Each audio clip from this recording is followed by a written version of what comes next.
If you are searching for the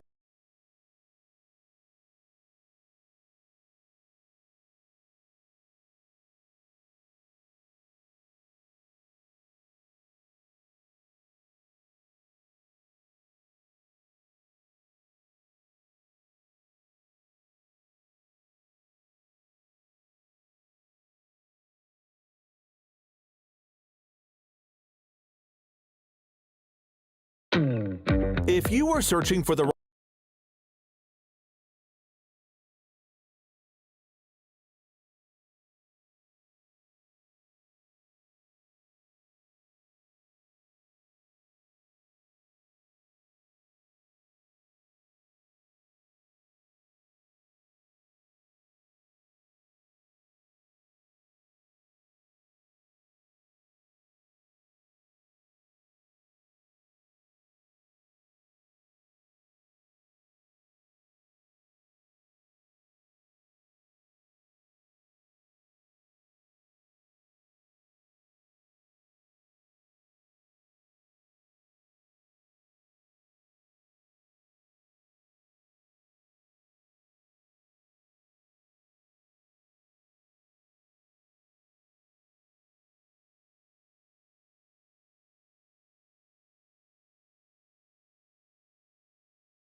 Good evening, hello, and welcome to this special stream from MYT.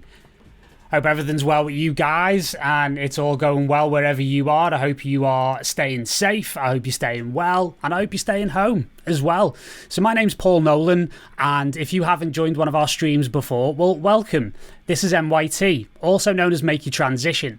And what we do here, we're an artist development platform and an online training facility, if you will. And we hold masterclasses like this every week on a whole variety of topics. And we've also had a lot of our friends on today. And obviously we've got one of our friends who I'm going to introduce you to in a moment, right here on the other side of the line.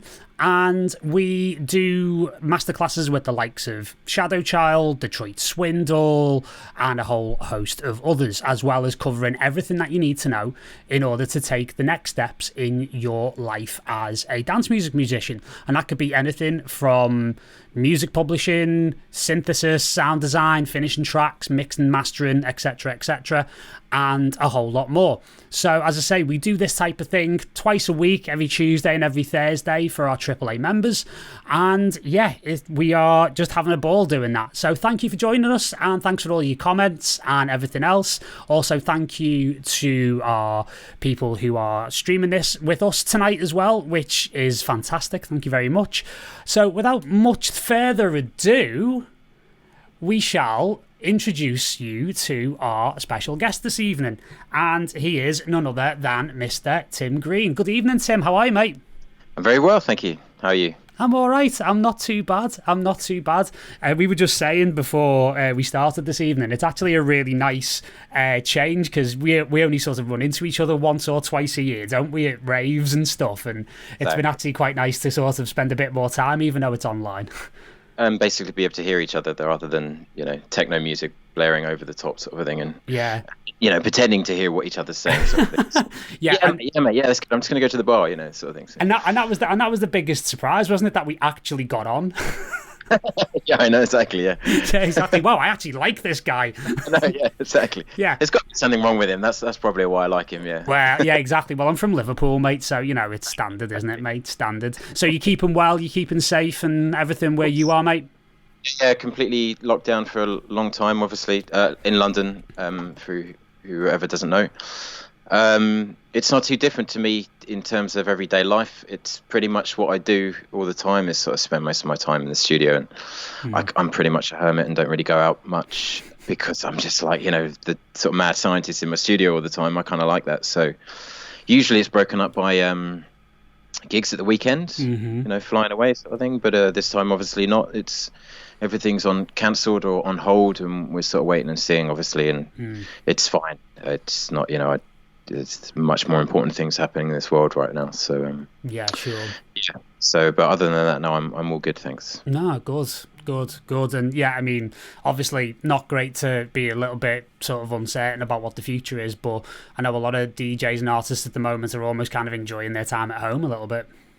Yeah, I mean like anyone, you just kind of have to take the positive spin on it, I guess. But there is no certainty for anyone, whether it's music, whether it's any kind of a thing right now. It's so, as a strange thing as that is, you take a little bit of comfort in that, or at least you shouldn't panic about that for now, because it's like everyone's pretty much in the same boat, and there are people in a much worse situation than me right now. So absolutely. Career and everything, as long as I'm healthy and safe, and my loved ones are as well, that's my immediate worries, at least. So no, fantastic, and I'm sure, as it already has been, it's been giving you a lot of time in the studio as well.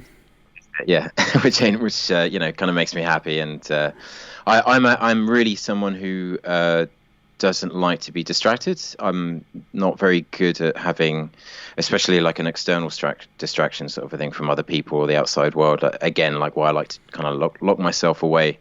If I have something to do or something in the back of my mind, I kind of have to do it, and then I can get on with doing music. So I kind of like to have a slate whenever I'm getting in the music. Otherwise, my mind's just kind of like not clear, So yeah, right now it's sort of, I mean, weirdly enough, there's a lot of stuff happening right now with my music and releases, etc. And so there's a lot of sort of, how do I say it, commitments of press and everything else, which I like doing, and different things propping up now, like this and various different other things.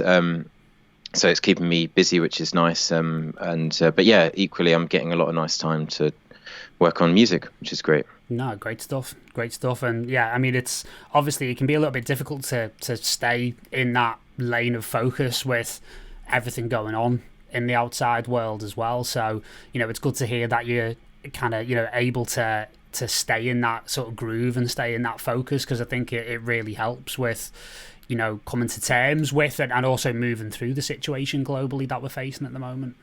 Completely. And from a personal point of view, it's music is escapism, and I think for most people, and there's to be able to create that and go into that kind of a world, it's definitely a really, it's always my way of sort of daydreaming, let's call it, sort of a thing. It's my way of drifting off into the clouds and into the stars, and just sort of like getting on with your music. And it's a really great way to focus. I love exactly. From a meditation, I guess, if you want to call it that. But yeah, totally. It's been the same for me as well, because as we said just before we started, I'm in the process of finishing off my sort of next tracks and stuff as well, and it's been a really important process for me, as well as like, I mean, I do a lot of exercise as well, so actually getting a lot back into running as well has really helped as well. Like, that's almost like kind of my meditative practice in a way. So between the two, they're really helping me at the moment.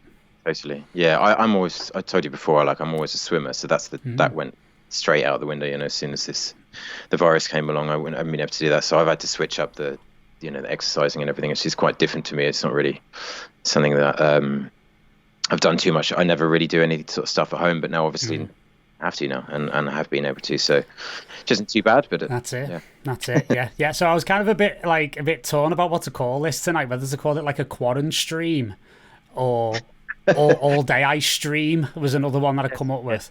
Yeah. Yeah, I think quarantine stream is a good one. I think it's reflective. Yeah.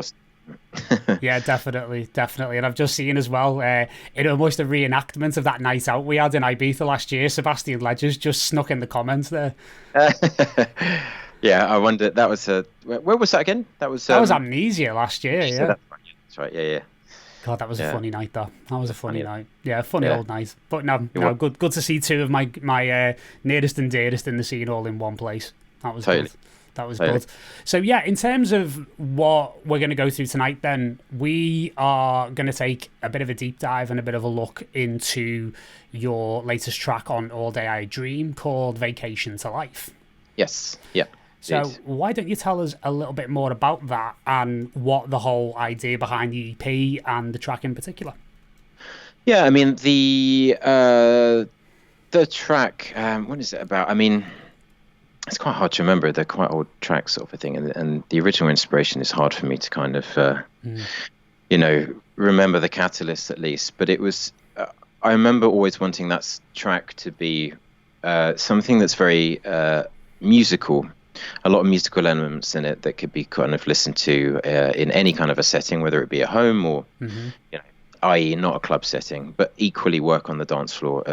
And I find that's a really hard balance to get right because if you throw too much musicality on a song, it's overkill. And in a club setting, it's not what anyone wants to hear, really. It can be too much and can be quite jarring and it can put people off. And I think that there is a very fine line, which I don't know what that line is, but I sometimes I guess I get to a point where I feel like I've got a good enough balance, and yeah, and in the end I was really happy with Vacation to Life. I thought it was kind of a track that did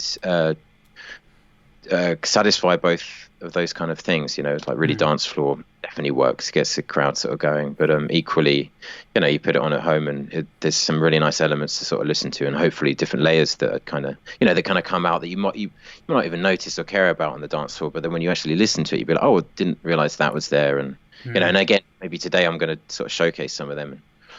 They might make up 1% of the track, but I know they're there, and to me, I like it. It's important to me. We always obsess over the things that nobody else notices as producers, don't we? That's the kind of the deal, isn't it? That's what we sign up for. Exactly. Yeah. Yeah, exactly. Yeah. And that's the great thing about All Day I Dream and what Lee's put together there. And as you know, like we met through All Day I Dream, actually, because we met at one of the London parties a few years ago. This is how this kind of whole thing started. Yeah, that's right. Yeah. I mean, that thing, he got such a good ethos and a good kind of direction and a good sound and everything, and an incredible collection of artists that I really sort of aspire to and get inspired off and share music with, and it's I don't know, I feel like it's the best sort of label and best platform and best basis to be able to freely write music for and write music from, like the idea and the perspective. But that might be equally just because that's where I am right now, perhaps, if that makes any sense. Who knows whether it is the best place to sort of do music for, but it speaks to me perfectly because it's something that right now, that's exactly the kind of sound that I'm really into. And I feel like it's a sound that I'm more happy with my sound right now than I ever have been, basically. So. No, definitely, yeah. And it's definitely an evolution of where you were at, because obviously I've been to see you play at like Coccoon parties and stuff like that as well in the past, and it's just been really interesting just hear your sound sort of like slowly but surely sort of turn in that direction, Yeah, completely. Yeah, it's something that I guess consciously I've had to push myself into that direction, but subconsciously it's exactly what I want to do, if that makes sense. It's not an easy thing to sort of change sort of sounds, and especially under one name. A lot of people would do an alias or something, but I've sort of slowly worked out that this is really what inspires me. This is really what the sort of music that I love and that I hear, and I wake up and I really want to make this music. And I hadn't always been that way. The music I was doing in the past, like I could do it and it was good, but I wasn't as hungry to sort of do it in different stages. Like we're talking, a long time sort of thing, but now it's something that I'm really passionate about. Like it's really this sort of sound is something that I really connect with. I just feel like I can be myself more now than I sort of ever have been. Yeah, and that's really important, isn't it? To be able to come with that authenticity as well, because you hear this a lot, and it's actually something we did a masterclass with Shadow Child a few months ago, and he said, like, right at the end of, because he was also known as Dave Spoon back in the day. Of course, yeah. Yeah, and he kind of came to the end of the Dave Spoon thing when he realised, like, well, this is not what I signed up for. And I'm not that person anymore. And in fact, where this sound is and this artist title or this project has led me, it's led me somewhere that actually I didn't really want to go that much, which is why he then changed into Shadow Child, which was a bit more of an authentic expression of who he was as an artist, you know? Yeah, and you know, and I think anyone can understand that because it's, you know, we go through life very early on where sort of you get out of school, you have to choose a career, like, and you have to choose what you want to do. You have to choose a career path and a whatever, like, you know, a choice. And you a lot of people don't know what they want to do at that age, and most people don't even know what they want to do later on in life, you know. So it's the same with all of us. Like when you're I'm still trying to figure it out now. That's what I mean. Like, you know, it's like, it's not a surprise, and you know, and everyone should be allowed the freedom, especially with the music, to I think, to sort of change styles and change sounds, and you know, do what they kind of want, and to experiment, really, you know, like maybe some people want to do certain things, and then if it doesn't work for them or whatever, you know, but it should be allowed, at least, I think. No, absolutely. And I think as well, I think it's actually the artist allowing themselves to do that as well a lot of the time. Because one thing I do see, because as you know, I spend a lot of time mentoring up-and-coming artists in the scene. And there is this, like, huge desire. And I've spoken about this on a couple of podcasts, namely, like, the Your Music Industry podcast recently with Dan, where we were talking about, you know, there's this, like, huge urge on the part of new artists to fit in. Yeah. And they try and, like, shoehorn what they really want to do into a sound that's popular at the moment, and it doesn't quite work. I mean, I don't know whether you've ever had an experience of that or felt any pressure to conform as an artist at all. I guess that's kind of what I hinted at a little bit before. A little bit. I haven't really sat down and psychoanalyzed my kind of history or whatever. I've thought about it a lot, I think, to get to this point, but more so how to get to a happier place, which I'm at now. But I do know that in the past, you know, I was able to write kind of like big room, kind of like bangers, and, you know, for DJs, and I had a lot of fun doing that, and I liked doing it, and I got satisfaction out of it. But there becomes a time when, you know, I started to grow up, and I started to realize that it wasn't so much me, because I come from a real musical background, playing guitar and playing in bands and growing up with all different styles of music, and I wanted to draw from my influence, like anyone should. And if my influence is jazz, I'm not going to start putting that into like big banging sort of like techno sort of stuff. You know what I mean? Like, it just didn't gel. And as much as I love that music, and I still will continue to do big room techno stuff if and you know, whenever I want to do it. But I know that really truly what speaks to me is what you draw upon your kind of like you know, your heritage and what you've sort of been brought up with and everything musically, and what I've been brought up with is a very musical sort of background, and I just want to be able to sort of express myself more through, you know, what my music, my sort of like musical background, I guess, you know. No, great stuff. So we're here to hear a little bit more of that. So why don't we bust out into Logic a little bit? Maybe you could share the screen up and show us your Logic session for Vacation to Life, and we can start tearing it to bits, basically. Yeah, exactly. Yeah, you're gonna have to ask the questions, because I'm not gonna. Oh, don't worry about that, mate. I'm here for hours, mate. Don't worry. It's interesting. What's not? Oh, it's all good. It's all good. Is the screen shared and everything? Is it working? It is now. Yeah. If you can just minimize my camera, there you go. I can then just add you in like this. Okay, there you go. So yeah, and then if I do that, there you go. So yeah, that's perfect, mate. That's perfect. Cool. Did you want me to, for anyone who doesn't know, shall I play the track a little bit or something? Yeah, play a little bit of the track, just so to get the juices going, so to speak, and then we'll go from there.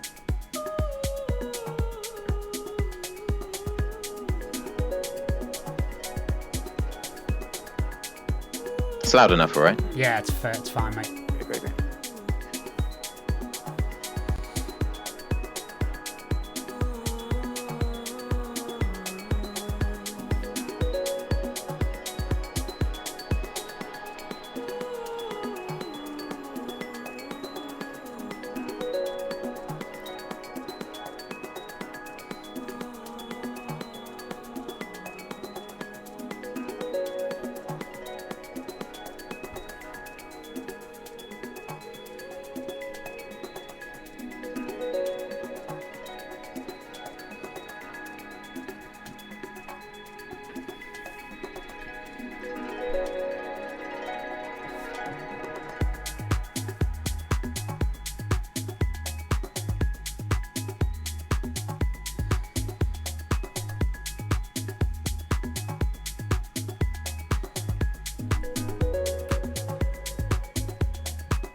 Nice, mate. Yep. Yeah, that's cool. Lovely stuff. Lovely stuff. So yeah, I mean, just a great track, mate, I have to say, first of all. Thank you. And I think the first thing that kind of pops out is like the track that you've got expanded there on on the Logic screen there is obviously it looks like it's a bounce of like a Prophet, right? A Prophet synth. Correct. Yeah, correct. It's the lead part, which you didn't hear yet, but I'll sort of play it. Which is this, basically.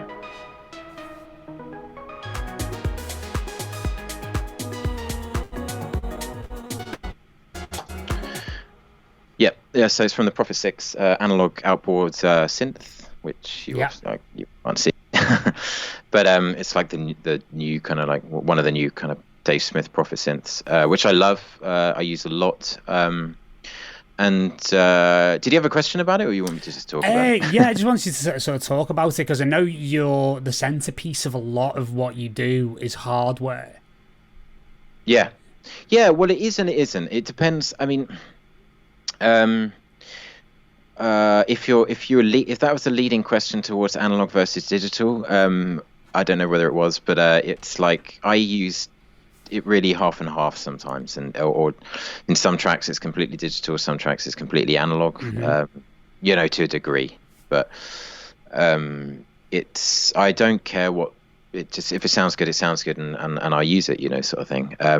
But I come from a background of, as I said, like musical sort of instruments and stuff. And my dad's a keyboard player and brother's guitar player, and I've always had old synthesizers around my house and reel-to-reel tape machines and everything. So I've always recorded analog growing up, and I still aspire to that kind of a sound. That's just a sound that I aspire to, and there is a difference between digital and analog. I'm not saying it's better or worse, but there's a big difference. And so, yeah, I like how certain things sound and the certain feeling that you get, and I don't think you can emulate analog. I really don't. You can get close, but I don't think there's ever anything that replaces it, in my opinion. So I use like the Prophet because I just love it. I love it so much. I use it a lot of stuff, and I use it mostly for leads and bass lines, actually. No, great. Yeah, and you're right. I mean, there is obviously going to be differences in a couple of different ways, isn't there, for, analog and digital, where obviously the workflow is concerned more than anything, actually having something physical and kind of tactile to work with. Is that a big part of it for you? Completely, yeah. Like I said, like working all back in the day with reel-to-reel tape machines and everything, that's a real commitment when you go to record something. There's only so many times you want to re-record over tape or be able to jump in, like halfway through a take and sort of like play over a couple of bum notes or something. That's a hard thing to do. And so I like the idea of, and I'm used to it, again, as a guitar player, I'm used to like committing to getting the performance right and getting the take right and making sure you hit the right notes and making sure everything is a good performance, not just a MIDI performance. You know what I mean? Like, so this is like basically a performance. It's MIDI notes playing my synth from Logic, which you can see here. I think you can see it's just a repeated pattern. There's nothing special about it. But I am riding several different parameters on the synth, and it's also going through a pedal of mine, a reverb pedal by Strymon. Oh, nice. Blue Sky. Yeah, they're really good, those. Yeah, lovely sort of stuff. Actually, a delay. Oh, I got the delay one as well. It's called the El Cabistan. And so the synth was going through both of them, and I was playing around with them to, opening the filter up more and more. You can sort of see the sort of the what do you want to call it, the sausage of the wave, the thinning out of the sausage and then the getting larger again, like the opening up of the filter and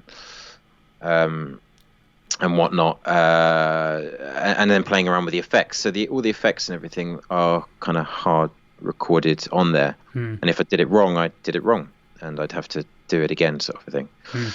It's divided. It is all one take. It's it is all just take 3. So I've obviously done 3 takes of it. Mm-hmm. I don't know why I've cut it up. I might have done that because I know, I might have actually recorded it out from Logic and put it through my outboard compressor. Actually, I might have done. Got it. I'm not sure. So and then I might have changed the volume or something. I'm not sure what I've done, but I remember it being 1 take all the way through. But I think I did more than 3 takes. I think that's incorrect. I probably did something like 20 takes or something. But I mean, yeah, normally. I mean, I'm the same. I mean, but I work totally in the box, to be completely honest. But I do takes for automation a lot. So a lot of the parameters that you're riding, I'm probably riding the same parameters in terms of things like filter cutoffs and envelopes and stuff.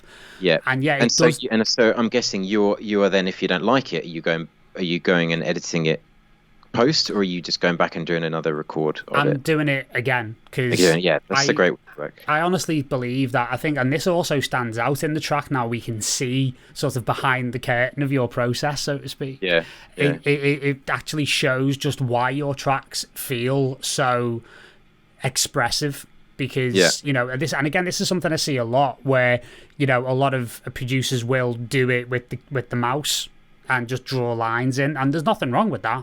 I'm not saying that at all. We need that. There's a place for that. But there's a balance to be had between doing something that's a little bit more performed and something that's a bit more human and allows us to potentially come up with ideas on the fly that you wouldn't do normally. Yeah, and, you hit the nail on the head, because it's I don't. Well, for example, I got like a couple of drum machines, but I don't use them ever, as in programming them and then have them play and then sort of record all of the audio. I'll probably play around with them, and then I'll record out all of the samples, and then I'll put it into the sequencer and have it really dead straight and timed well. I'm not a fan of like loose drums, so they're really, my drums are really syncopated, and I like them to be accurate. I want them to be really tight, and so. A lot when you have when the drums are such a front focus of this kind of dance floor kind of music, you want to have those human elements over the top, and I think the more human you make it, the more interesting it is, sort of thing. And in a lot of cases, in other sort of songs, if I had a synth line that was a bit more free, as in something that wasn't a repetitive, this is just an arpeggio basically. Like, as you can see, it's just like the same sort of. Like, it's just the notes just repeating, and you. I have a question about that in a moment. Yeah, if I was to do like a synth line with just playing it, I wouldn't use the MIDI. I'd just play it. But because this is repeating, I'm not going to spend probably 3 minutes just playing the arpeggio on my fingers until they bleed, Yeah. So that obviously is syncopated, and that is in time, so that I can then obviously play around with the sort of parameters as I said. Sure. So in terms of the ARP, is that something that you've actually manually written, like with, say, for example, like a mouse in the piano roll, or is it something that you've kind of generated with like a MIDI plugin, or what was the idea? I would have played it in. So that was an arpeggio that was a line that I played, because it is.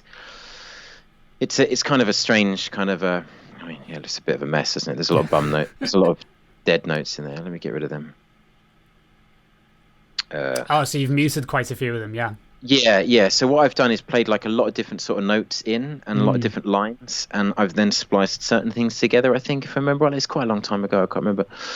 But I would have played that in. I don't like using the arpeggiator kind of like generator things most of the time, unless it's not the focal point of a track, you know what I mean? Like, this is more interesting because you can see there's like odd kind of notes on there, but it then does repeat, if that makes sense. So yeah, sure. See certain notes repeating something. You won't be able to hear it because my Prophet isn't. No, of course. No, it was just interesting to see the process behind this, because to the rest of us mere mortals, shall we say, we look at something like that and we go, wow. That looks quite intense to program, I mean, I reckon if I just play it, you're going to hear the original audio, but I'm going to keep it on there. Sure. It's not that. You'll get a guide. Right, let's do it here instead. It's filtered.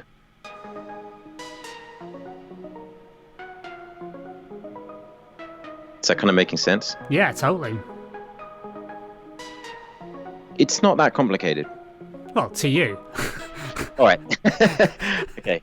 To you. That's why I said to the rest of us mere mortals. Okay. Yeah, I mean, I don't. Yeah, maybe I don't think it's too complicated, but it's not. It's not like a complete freeform keyboard solo sort of a thing. That's when it would really start to get complicated, I guess. But yeah. But when you break it down into little sections, actually, the whole thing is like you say, it's fairly simple. It's just the call and response of it that makes it the most interesting part. Yeah, I think it's probably it's probably an eight bar, like, I don't know.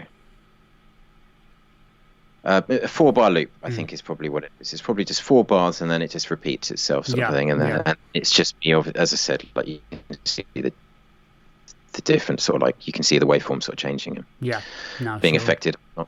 No, sure, perfect, amazing. So I wanted to just ask you, because you mentioned about drums as well, right? And how your drums are really syncopated, and the tightness of it as well, because obviously you're a bit. You're a traditional musician because you're a guitar player and a drummer, right? I'm not a drummer. Right. I want to be a drummer. Okay. I can't play drums. I wish I was, but no. I can whack out a beat, but that's about it. I'm definitely not a drummer. Yeah, fair enough. So in terms of your approach towards drums, there's 2 burning questions I always ask people, especially in genres like this, where the end result is so sort of emotional and quite melodic and quite musical. Is like, the chicken and egg question of dance music, I like to call it. Like, what came first, the music or the drums? In this, I think the drums. Oh, wow, okay. Back in the past, I always used to start with the music, but now, like, recently I've started to do drums instead, because I ended up, I cared less about drums in the past, and now I care more about them. I'm more particular about them and how they sound and what type of sounds they are, and because I realized how much character they give the track. I know maybe that sounds odd, but I didn't realize that for quite a long time. I just thought, put a big kick over it and everyone's happy, But it's now. So I ended up, what I used to do is like just have a bunch of drums, let's say I've started writing a track and I've got the melodic ideas, like basis of a track, and I whack on some drums and it doesn't really matter. I after a while think these drums just kind of don't fit, and it just doesn't really gel, in my opinion. So I started then to try it, spin it around, and then start to write the drums first, even if it's like again, the bare basis of the drums, maybe not the whole filled out thing, but like character sort of drums, maybe some percussion and the groove or whatever, even without a kick, and then I'd write the music to it, because that a lot of the time would make me feel, okay, these drums are quite whatever, spacious.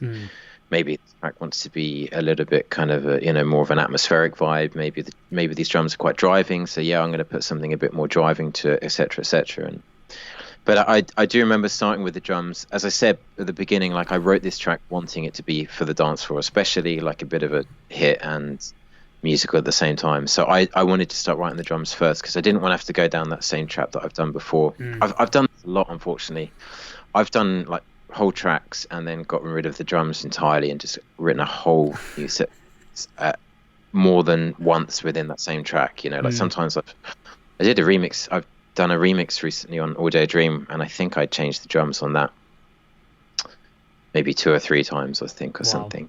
And that wasn't because of what I said. I just wasn't happy. But it just goes to show that it's not something that I always am happy with. It's the drums. Melodic stuff is easy for me, but the drums I sort of find harder to do. But when I get it right, I don't touch it. I'm really happy with it, and I know what I'm doing. I think if that makes sense. But I think it's sound choice, I think, is probably what I'm talking about. Yeah. Like it's I realized how particular you should really be on what type of sounds you choose, like really the top quality sort of ones, or the the best sort of the best ones for the track, and the best ones that sit together, instead of just like picking like, oh, here's a snare, here's a hi-hat. Like I spend my time now really to go through and get the right ones. Maybe that's very obvious, and maybe a lot of people do that already, but I never really used to do that. No, it's interesting. I mean, because I'm actually a little bit surprised, to be honest, because my approach to it is entirely the opposite. I always start with the music, and then I almost frame and tune and select the drums very specifically to complement the musical content. And almost, I mean, one of the things that I've always said to people, and I've said it on many sort of masterclasses that I've given in the past, is the drums for me, in terms of, and I get your point about dance floor, the drums for me are a delivery system for the music. And I kind of look at it that way, so to speak. Not in like such a redundant or quite functional way, of course. They play a massive role. But I've always found myself to be like really musically quite compromised, because I have, maybe it's just me, I have very little discipline. And I end up just putting toms where I should just put my bass line. I end up putting drums where my riff's supposed to be. And then I kind of come to write a riff and I'm like, I don't even know where to put this now. There's like, I've filled all the gaps, you know? Well, I think I totally get where you're coming from. I think I have a really good ability to foresee kind of whatever I'm working on. I can hear exactly what needs to come next, or I can hear what kind of music should happen. You know, hence why with keyboards or any kind of a musical instrument, I can chuck it down, you know, within seconds. It's not hard for me because I hear it in my head. Programming drums, I hear a hi-hat and then I have to search for it, or I hear a kick drum and then I have to search for it. You know, it's not as instant for me. So that's why I work that way round and spend more time on it. But I'm well aware of, once I'm, you know, I slowly start to build up the drums or something, I'd already start hearing. A drum might denote to me what key it would be in. I might hear one little perk and I'll be like, okay, I think I know what key I want it in. And I've always got that in the back of my mind while I'm doing it. So I leave room for what I'm starting to hear as I'm creating the pattern. No, cool. So for this, it was like, you know, I'm pretty sure it was these kind of like, I think it was something like that, you know, maybe that's probably what I started with. Nice. You know, just those kind of like little percussive things, and I built it up from there, I think. And they're always a very kind of iconic and very classic All Day I Dream kind of element, really, aren't they? Like, yeah, those kind of congas and stuff, you know, like the percussion, you mean? Yeah, exactly that. And those congas and percussions, where did they come from in terms of like, where did you find those samples? In my sample library. I can't remember where specifically. I rename stuff, or I might have. It might be from. I do a lot of. I save everything I do, and these might be. I think they're probably from an older track, perhaps even. I might have.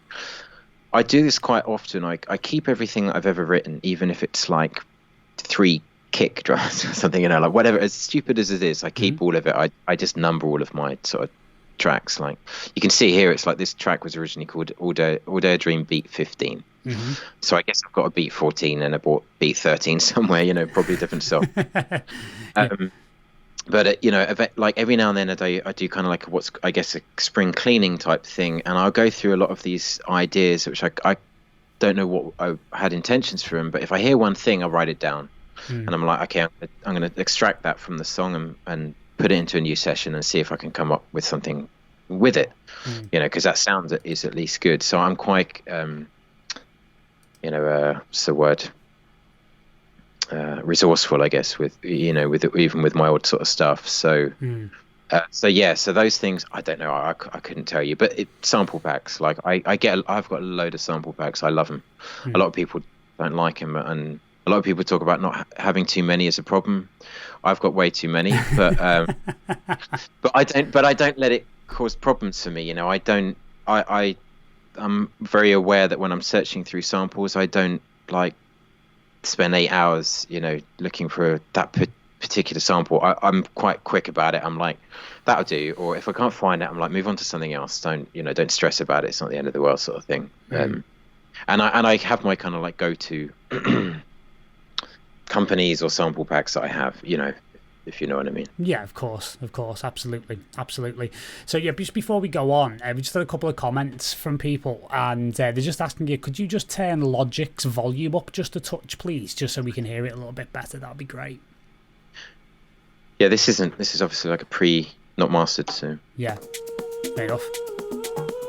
Yeah, that's sounding a bit more. That's perfect, that, mate. It might clip a little bit, but I'm sure. Yeah, it'll be fine. No, it should be fine. It should be fine. So in terms of like kick drums and stuff, then is it just because I can see you've got a top kick there as well? Yes. Yeah. I've got like this. Yeah, I don't do this all the time. So sort of like got the groove from that and just a top kick. Which I kind of EQ and everything. I don't do that all the time. Sometimes it's just one kick. I obviously did it with this track. Kick drums I'm really funny about. But this I've used this kick quite a lot. This kind of combination, I've used it in a lot of tracks. I'm starting to get bored of it now. So new kicks and everything. I go through phases of what's my latest favorite kick. I'm sure maybe everyone does the same sort of a thing. Yeah. There's a lot of terrible kicks out there. Like I hear it in people's tracks. Oh, God, this sounds really bad. I can't believe it, but there's some certain tracks that I don't play out because I don't like the kicks, and the song might be really good, but it hasn't worked for the track sort of thing, and it really annoys me because I'm like, ugh.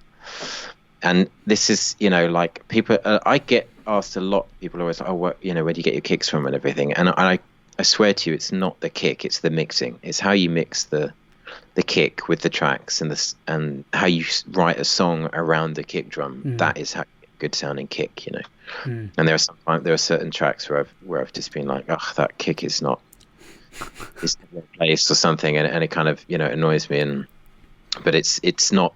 It's, I guess you could call it clever production. Not clever, but like conscious kind of production.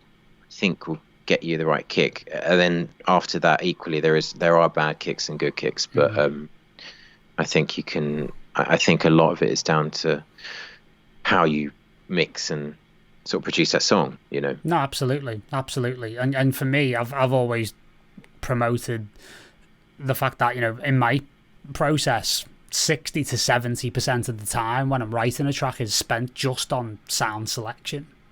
Yeah. I mean, that's the thing. You're right, because I don't know how many sessions it took me to write this song, but I remember writing most parts and the kind of like the string kind of, you see this like the string kind of like guitar parts and all of them samples and like the basis for it.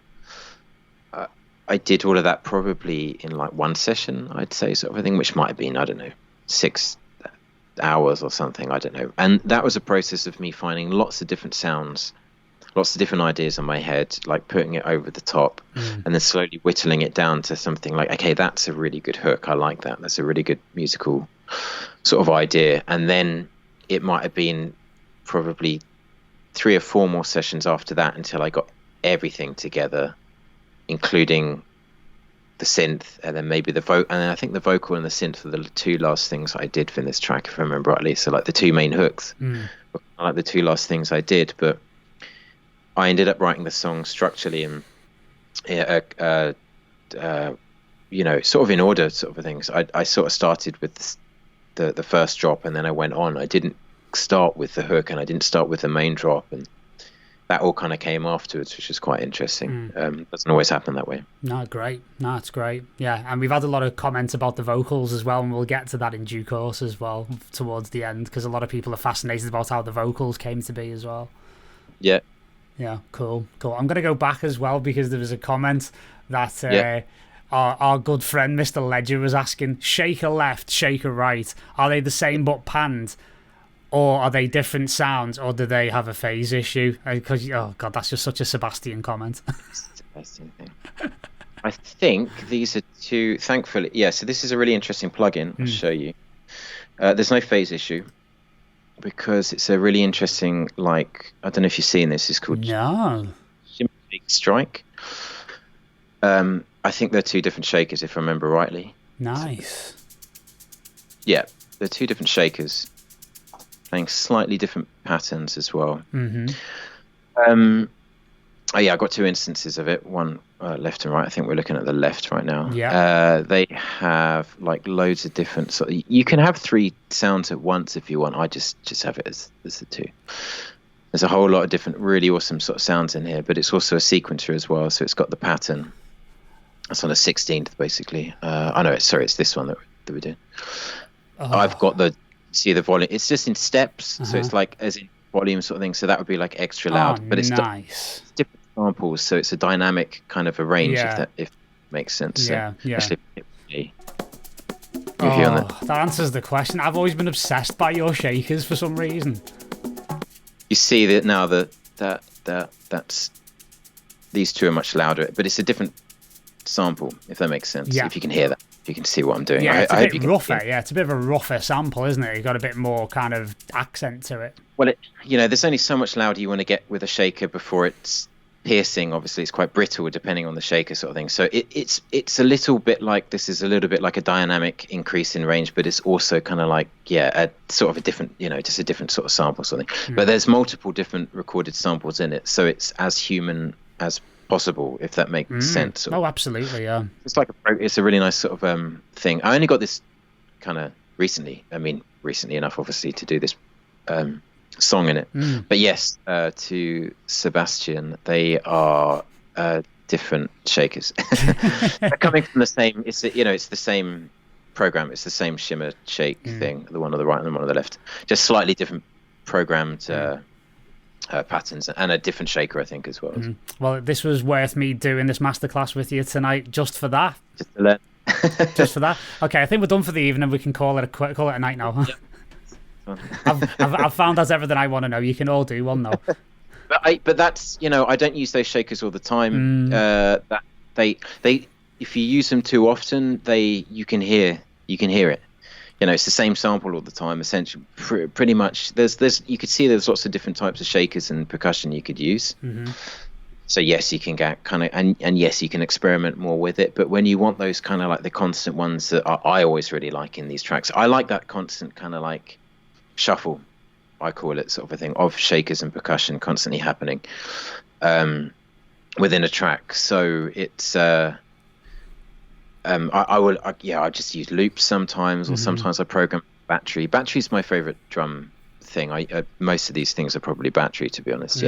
Like it's the kick, whether it's these thuds or whatever. Just as like an easy trigger. I've just always used it. It's always been something that I've I think since Battery 1 first came out, I've always used it, and it's just where I put most of my drums in most of the time. Maybe kicks I'll just use as audio because it's pretty straight, depends, but I think even those are battery as well. No, it's fantastic. Yeah. I mean going back to shakers for a second, that's definitely going to be something I'll be picking up, because I ended up being so sort of unsatisfied with the shakers I was getting. I ended up buying an actual shaker and just recording them in myself and actually playing them along to the track. I mean, I've done that a lot in a lot of my productions in the past. I've done that. I've recorded in the shakers, but I've hit that same problem. It's the same shaker, so when I record it, it sounds the same no matter what I do with EQ and everything. So I've started to look elsewhere. Problem with samples, a lot of the time they're out of time, and then if you warp them, they sound naff. In my opinion, I don't think they sound very good, because I really have a problem a lot of the time with warping.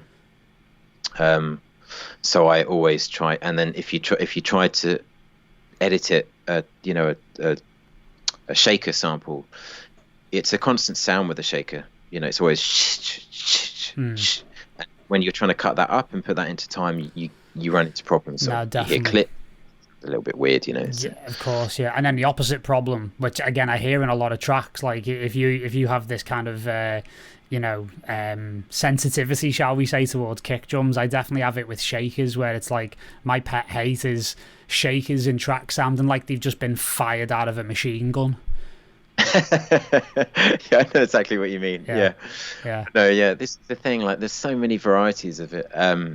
It takes a lot of mixing with shakers and getting it right. A lot of the time I'll probably sidechain it with a compressor. I think these are quite quiet in the mix, to be honest. They're just there as like a nice kind of to give stereo field, the panned, they are panned left and right. It doesn't look like it here, but they are. I think they're panned within the application, that's why. So yeah, it's a hard thing to get right, but again, it's sort of trial and error, I think. No, sure, absolutely. So we're getting a lot of requests to look at the guitar part. Yes. So let's have a little look at that, shall we? Yeah, I'll play on its own, because it's not a guitar actually. Yeah, it's a harp. You were saying, yeah. Harp. I've put vintage guitar, but I don't know why. I'm guessing that's the one that people are talking about. That's the one. Yeah, this was a sample. Let's put it on a loop instead. It's a sample that I played in, which... Yeah, I'm playing that on the keyboard now. It's actually... it's quite a long sample. It's the same sample, but it's just cut up. I'll play the original. Is that the same sample? Or is it something? Nice. I guess these... I think these are different. I think it's the same harpist and playing slightly different. So I've basically spliced up, I've basically spliced it up and sort of and made my own kind of riff out of it, if that makes sense, and then whacked a whole load of sort of compression on it. So it's still going to play, right? Or that will still work. Yeah, this is one of my favorite plugins. Oh, it's one of mine world. as well. God, I love this thing. Super, super good. I sort of play it with and without the reverb. Yeah, it sounds quite tacky. And then with the reverb, it's just bliss. Yeah, is that the Valhalla Room or is it the Shimmer? The Vintage Verb. Yeah. Vintage, yeah. So good. I love the Valhalla stuff. Yeah, I really like it.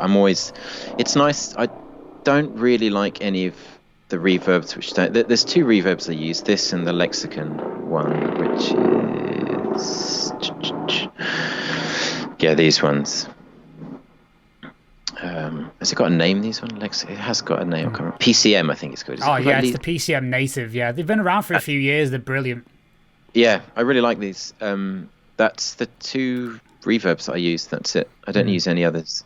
I used to use the ones in Logic, but I just got bored of it. Yeah, for me, I actually think as time's gone on, and this is no rag on Logic, I've actually found the reverbs, they don't really stand up these days for me. I think they sound a bit thin. Exactly. Yeah, I used to love Space Designer, and now it just sounds a bit, as I say, a bit not quite as lush as you'd like, really.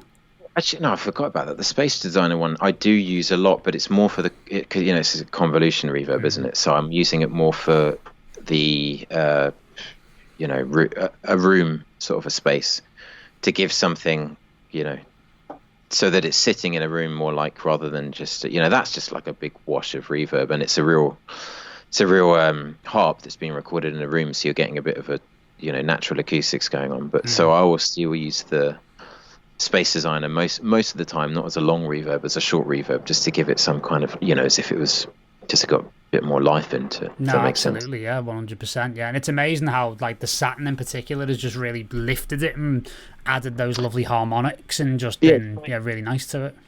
Yeah, it's my favorite setting is this one. It's called Gentle Saturation. It's the most transparent one setting you can get, but it's really good at getting volume. I mean, if people want to talk about getting volume without compressing stuff too much or whatever, saturation is kind of doing something similar to compression, obviously, but there's a really nice feature on here called dynamics, which you can push positive or negative. It's on 1.8 at the moment. If 0 is what it usually be on, but that is kind of like it. That's basically putting compression on. Essentially, it's squashing and raising the waveform. You can see it there. Oh yeah, totally. Yeah. Little thing.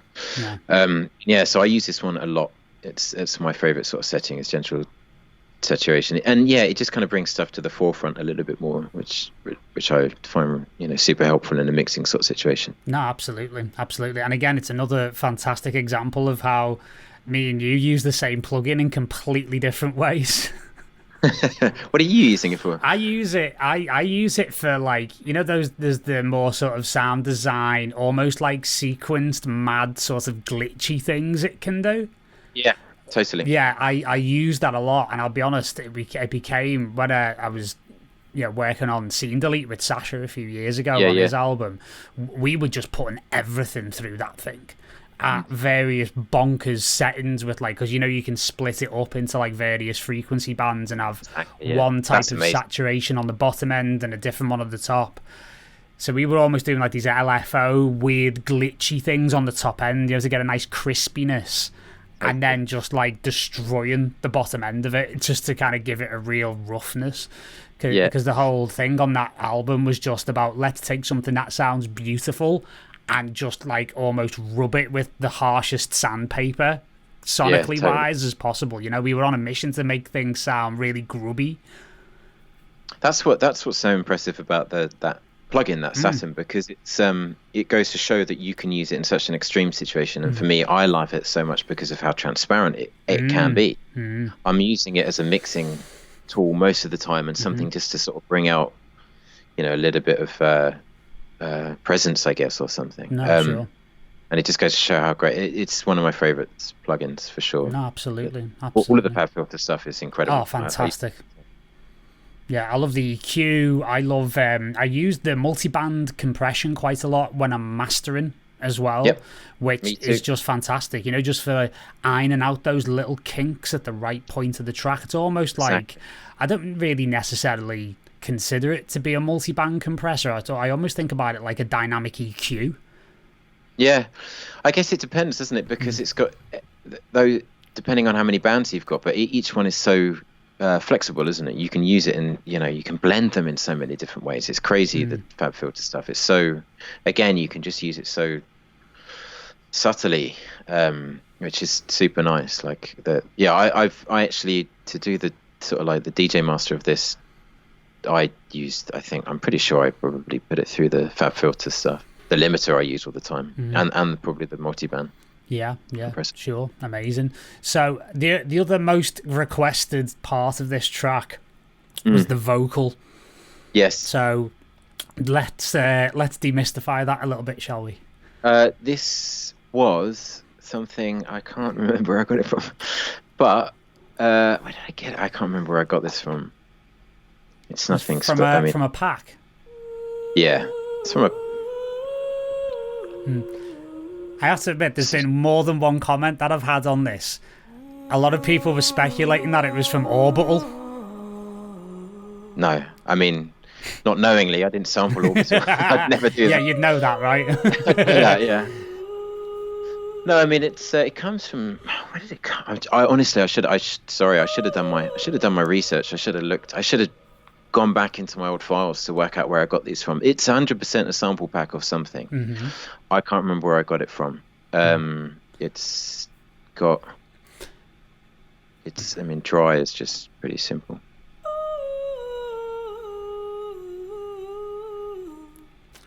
It's like yeah, it's a standard thing, right?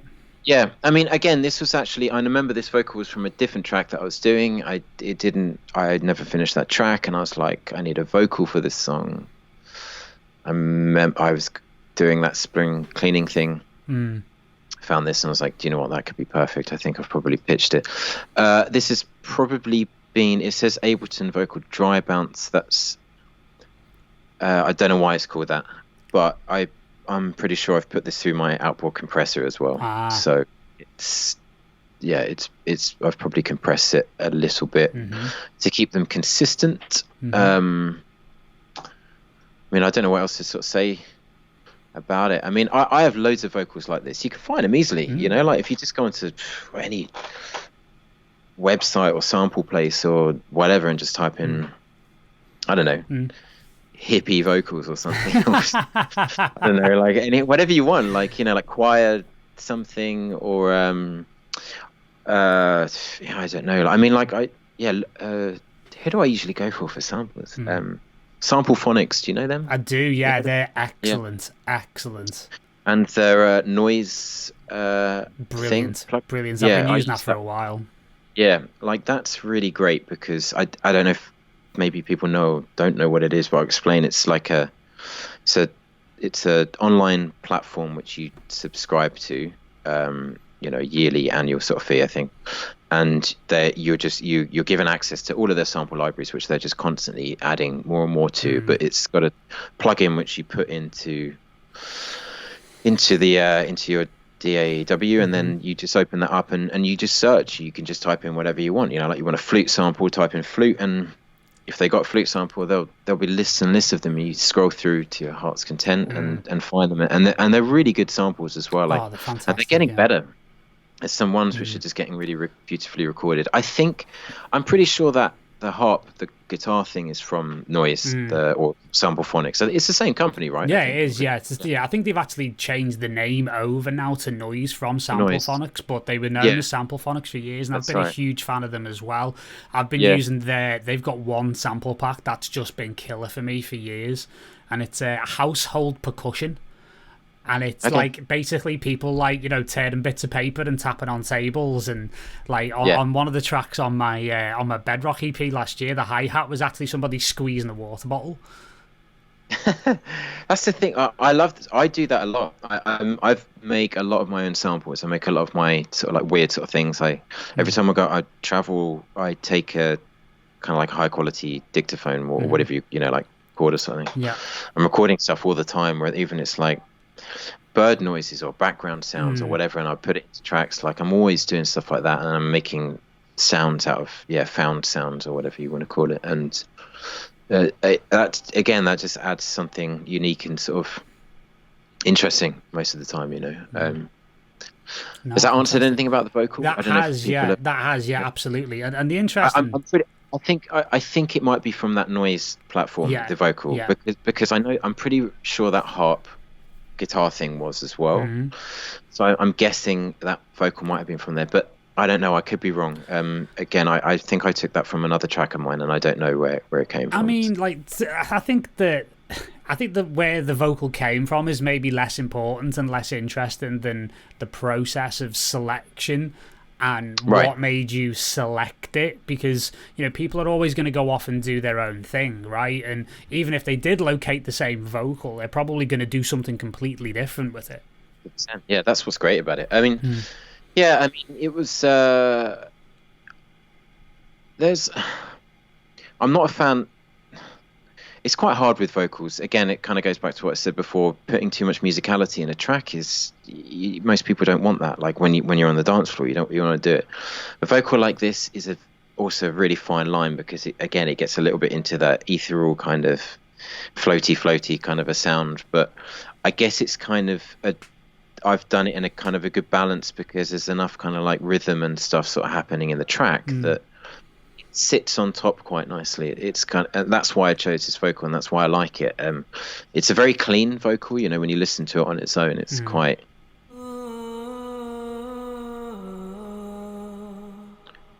And there's kind of and then over the top, obviously you've got the contrast, I guess, of the music.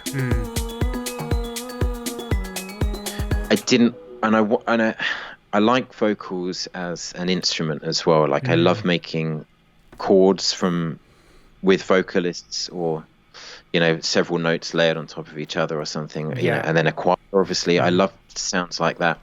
And this person is not singing, particular words that denote a feeling, or it's just a sound on top. So that's why I chose it, because I like it as an instrument more than anything. No, yeah, and I think your track record as a producer very much speaks to that. Because another one of my favourite tracks of yours was For a Memory. Yeah. And I mean, when I'm playing out now, I still have to go to myself, dude, you've been playing this for 3 years now, stop. And I still play it every set. I still love that song as well. Like that's one of my sort of proudest kind of tracks that I've made. I don't get bored listening to that song whatsoever. And it's very much kind of like I guess the beginning of me really finding the sound that I'm happy now. No, absolutely. Because that's completely within line with what I'm doing. And obviously Lee Burridge released it as well, and it's like one of them. And it's funny, that track, I tell people this a lot, but me and Lee have known each other for I don't know how many years, many years. You've known Lee longer than I have, but we've both known him a long time. Yeah, we're both giving our age away right now. Yeah, let's stop. And And and I've known him for a long time, and we've done music together. We kind of like produced a little bit together, and I've done remixes for him and stuff, but I'd never released on All Day Dream, and I've obviously known it right from the beginning and seen it grow and everything. And we've always talked about, whenever you do that track, Tim, like send it to me.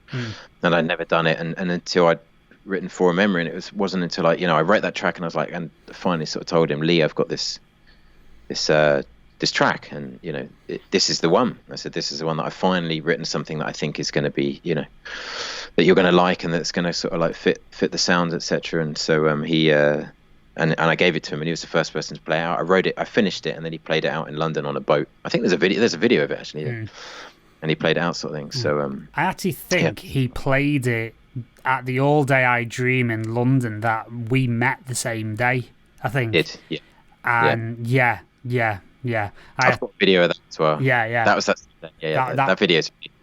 That time was ridiculous. That was a ridiculous party. That was ridiculous. Yeah, the old 3.3 as well, wasn't it? Oh yeah, the old one. Yeah, before it was updated for obvious reasons. But yeah, phenomenal. And the reason why I bring that track up in particular is because it's that vocal as instrument, and how you use that vocal and cut it up rhythmically was one of, apart from the orchestral strings, that was one of my most favourite parts of the track.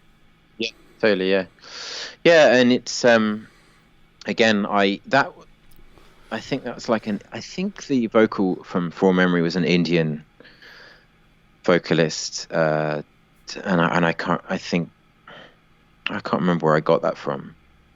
It was it's a sample pack. I'm assuming, but I can't remember.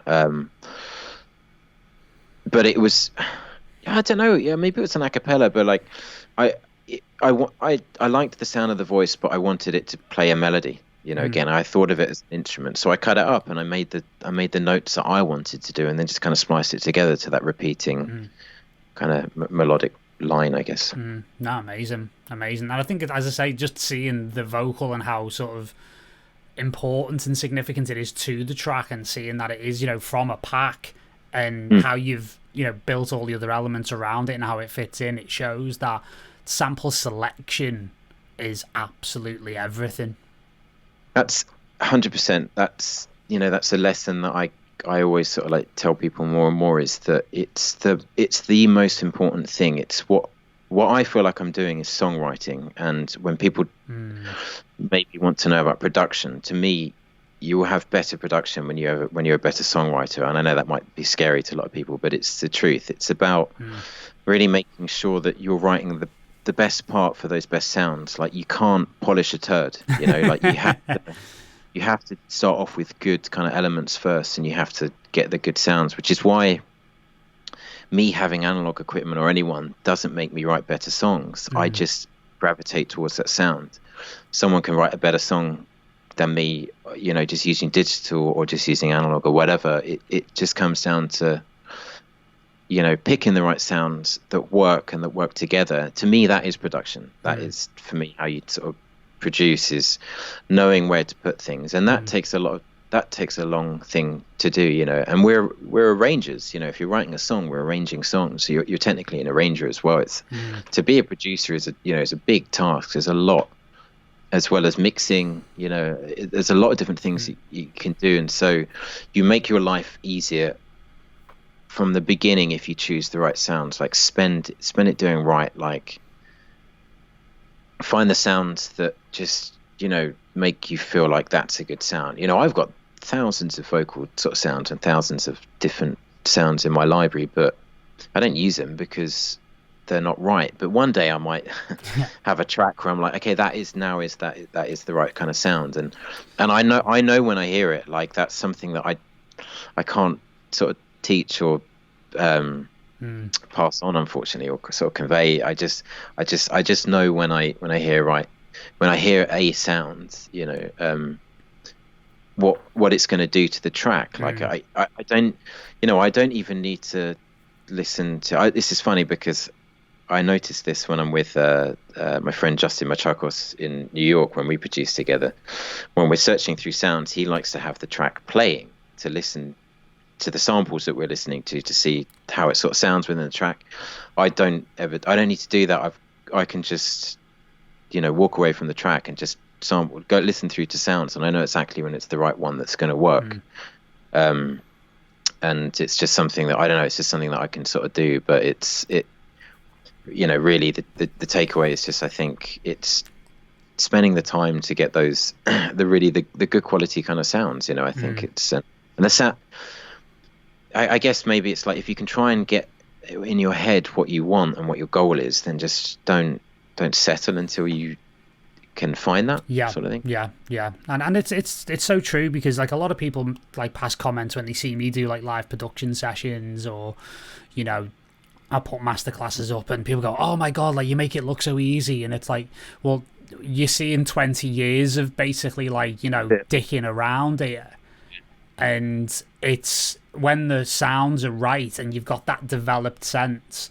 Like I always say to people, like when I mentor them, the one thing I can't do is reach inside your brain and turn that switch on that makes you understand what the right sample is. Like, because it's different for every single person. But when you get it right and you understand that is like intuitively the right sample to select, then the tracks can write themselves. The tracks almost mix themselves. And it does look simple because you've used the exact right elements in the exact right spot at the exact right time. I mean, look at this. Like, this isn't stuff that's going on. It's mainly drums. That's the track. Like, there's nothing else being hidden. There's even stuff that I've muted that's not even being used. It's like there's not a lot going on, and I've literally got one bass line. That's it. It's one plugin. The bunch of drums, they probably look the most complicated. The main synth, those kind of like flourishes of the guitar and everything, the vocal, and then a piano, piano chords, which I played and sort of recorded, and that's it. There's some effects and just good arrangement, and and working with making sure that I bring out those kind of elements, like using the synth line to sort of flow and to build, to peak, and to sort of bring out that sort of track. No, absolutely. And again, like you mentioned with the songwriting element, I mean, how much do you think your knowledge of being able to play guitar, play instruments, and music theory, how much does that play a role for you? Do you feel like it's an essential part of the production process or the writing process for you? I guess for me it is to achieve what I want to do, if that makes sense. Like, I set myself really high standards, and I'm not someone now, especially as I said previously, from where I've come from, I'm not someone who wants to just bang out some tunes. Like, I'm trying to sort of I get an expression across, and it's me. Like, this music is an extension of my personality and myself, and what's going on in my head, and emotions and everything. So I want to express that, and to do that is not so easy, and to do it right. So yeah, the music, being a musician and like learning all this sort of stuff and growing up, it's massively helped, because I draw upon all of my influences, which is a really wide range of stuff, and everything's kicking around in my head at some point, and something will trigger something and make me think, okay, yeah, there's that song by whoever, like Paul McCartney or something that I really love, or Wings or whatever, that makes me think, that reminds me of that. Like, and I'll go and listen to that song, and then I'll be like, they use a harpsichord in this or something. Maybe a harpsichord will work, and then it kind of like just goes on from there for me a lot of the time. I'm quite open to trying different things. And does that mean you're listening to a lot of other music when you're not in the studio in order to try and trigger those types of thought processes? I do both. I mean, just naturally, I listen to all different types of music all the time. It's really I think it's really important to not only listen to house music or techno music or something. There's so much music out there, and if you only listen to one thing, I think you become very it's kind of narrowed and it's a bit too particular, and I think drawing upon influences from different sort of sounds, from different genres and different styles is much more interesting. No, it is But totally.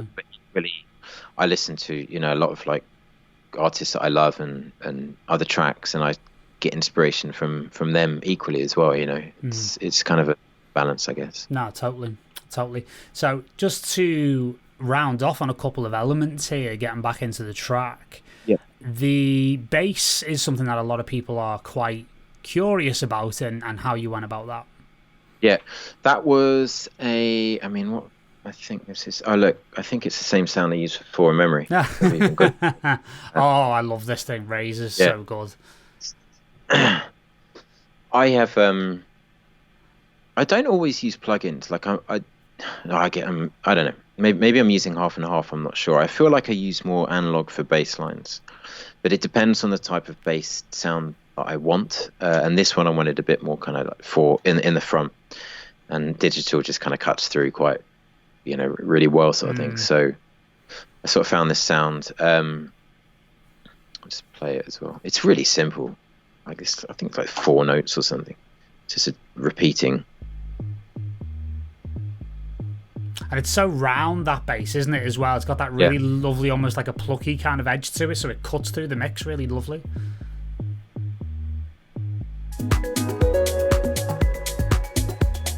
And it's driving so much of the song, because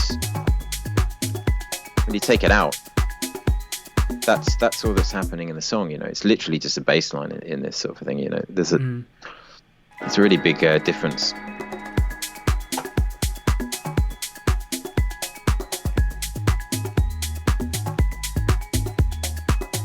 And it's, I mean, it looks like it's really, I've really heavily EQ'd it as well. Yeah, just rolled a lot of that top end off. Yeah. I guess I'm side chaining it as well. Yeah. Yes.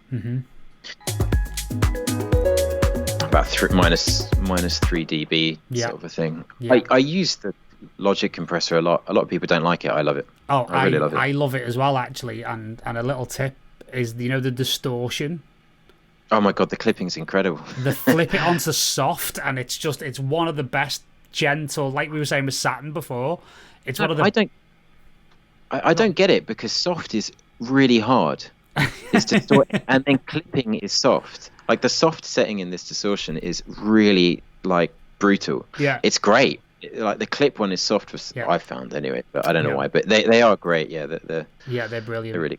Yeah, I love it. It really just, again, it lifts everything. But as you say, it's quite vibey, shall we say? Yeah, to say the least. Exactly. To say the I least. don't like a big fan of the vibey plugins and stuff. I don't use them. If I want vibe, I will record my stuff out and into my like analog equipment. You know what I mean? So that's why, like going back to the Saturn saturated plugin, that I like it because I like the clean side of it. I like to use stuff that's transparent, because I've probably already made these sounds how I want them to sound first, and then I'm just using them as mixing tools, I guess, a lot of the time more often. No, it's interesting. So obviously the other two major aspects of this track are the bells. That's sort of the lovely sort of like bell arpeggio that you've got sparkling as that track drops in. Is it this one? That's the one. I guess that's just some reverb. Yeah, bells reverb. Yeah. Nice.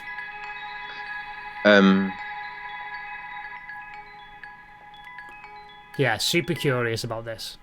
Yeah, that was. Again, I should have done my research first. So long ago, I remember. I've got like 20 tracks on the go right now, and I remember them, but I can't remember these ones because they're old. I'm pretty sure this was a sample that I've cut up and put into. Actually, I could be wrong about this, but I think it's a sample that's actually very slow. I think this is the wrong BPM, and I've sped it up and then cut it so it's in time. I think, if I remember rightly. I could be wrong.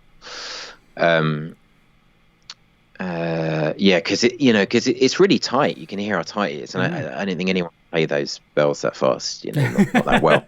So it's kind of So I think it's a sample that I probably found but cut up to get that kind of. It was probably an entirely different sample before, and then I've sort of cut it up and made it kind of like a bed, I guess. You know, because it's not too intrusive. It's just kind of a bed sort of a sound in this track. Sure.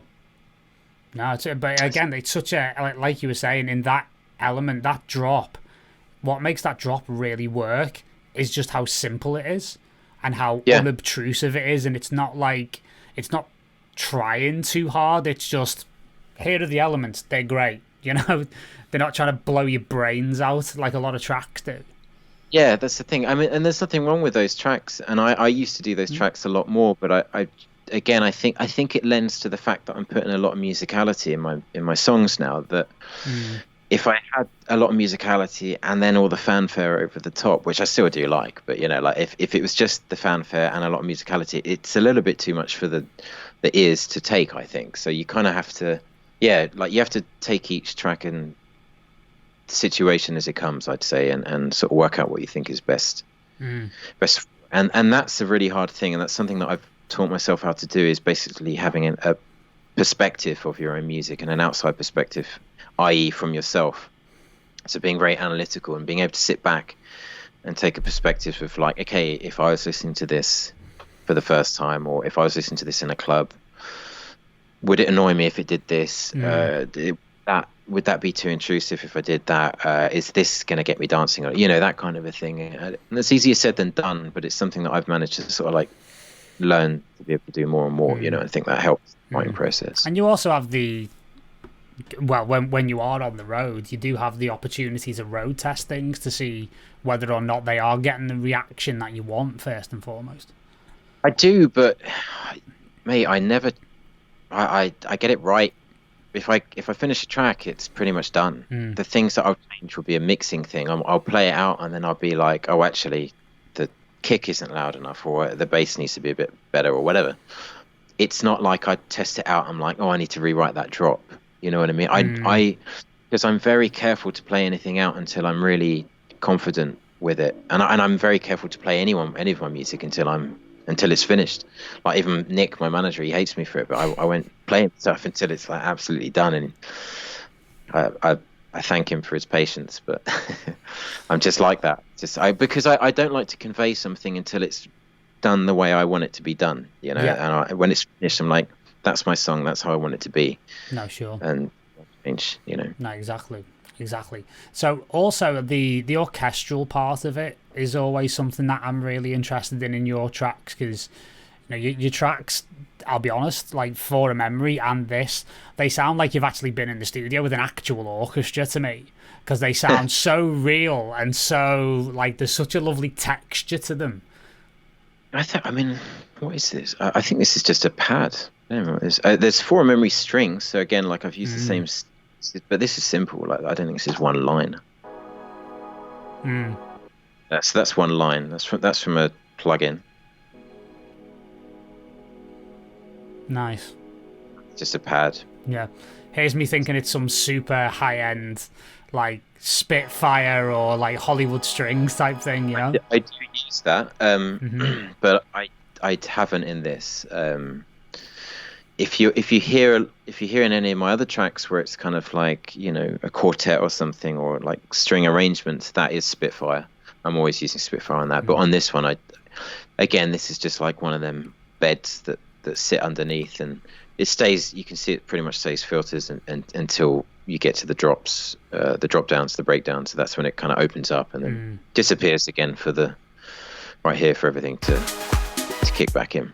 No, totally. Yeah, totally. And again, what's also really surprising in the track is just, again, the simplicity and the beauty of the arrangements. And also, there's not a huge amount of automation going on either.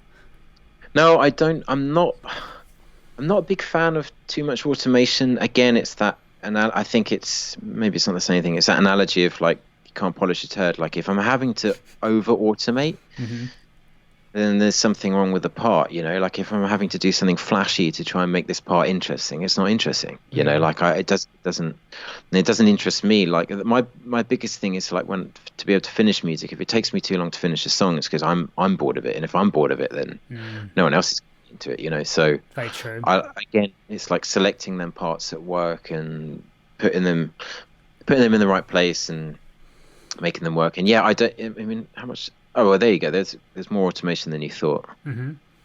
some. But still, it's not like, vast swathes of like, extreme runs up or down, is it? It's not like it's 15 different things all been automated live. I don't. I think maybe that goes back to me writing this kind of music now. This is the kind of music that I'm into, which is more musical. I think of myself as a songwriter more than maybe a dance producer or whatever, because I'm expressing myself, and I'm kind of like, I don't know, I think if, again, having like kind of like a main focal point of a melody and chords and stuff, it is quite musical, whereas maybe like a techno track or something it definitely can work great with a lot of automation, because you're really kind of building with textures and sounds and automating different things, and it's quite a different game really in that sense. So so maybe maybe because I'm writing with a lot more kind of musical elements and more like a song, and I'm thinking in chord structures and everything else and melodic elements, that you would just play it, you just play the parts and let them play and let them gel with each other as if it's a band. That's kind of the way that I think where that kind of work in my mind anyway. Yeah, totally, and it speaks to the power of effective arrangement, where and I've always said this, that no matter how much automation you do, if the elements arriving and leaving aren't happening at the right time and they're not moving the track forward, then it's not gonna rescue the track at all. No, that's it. That's the thing.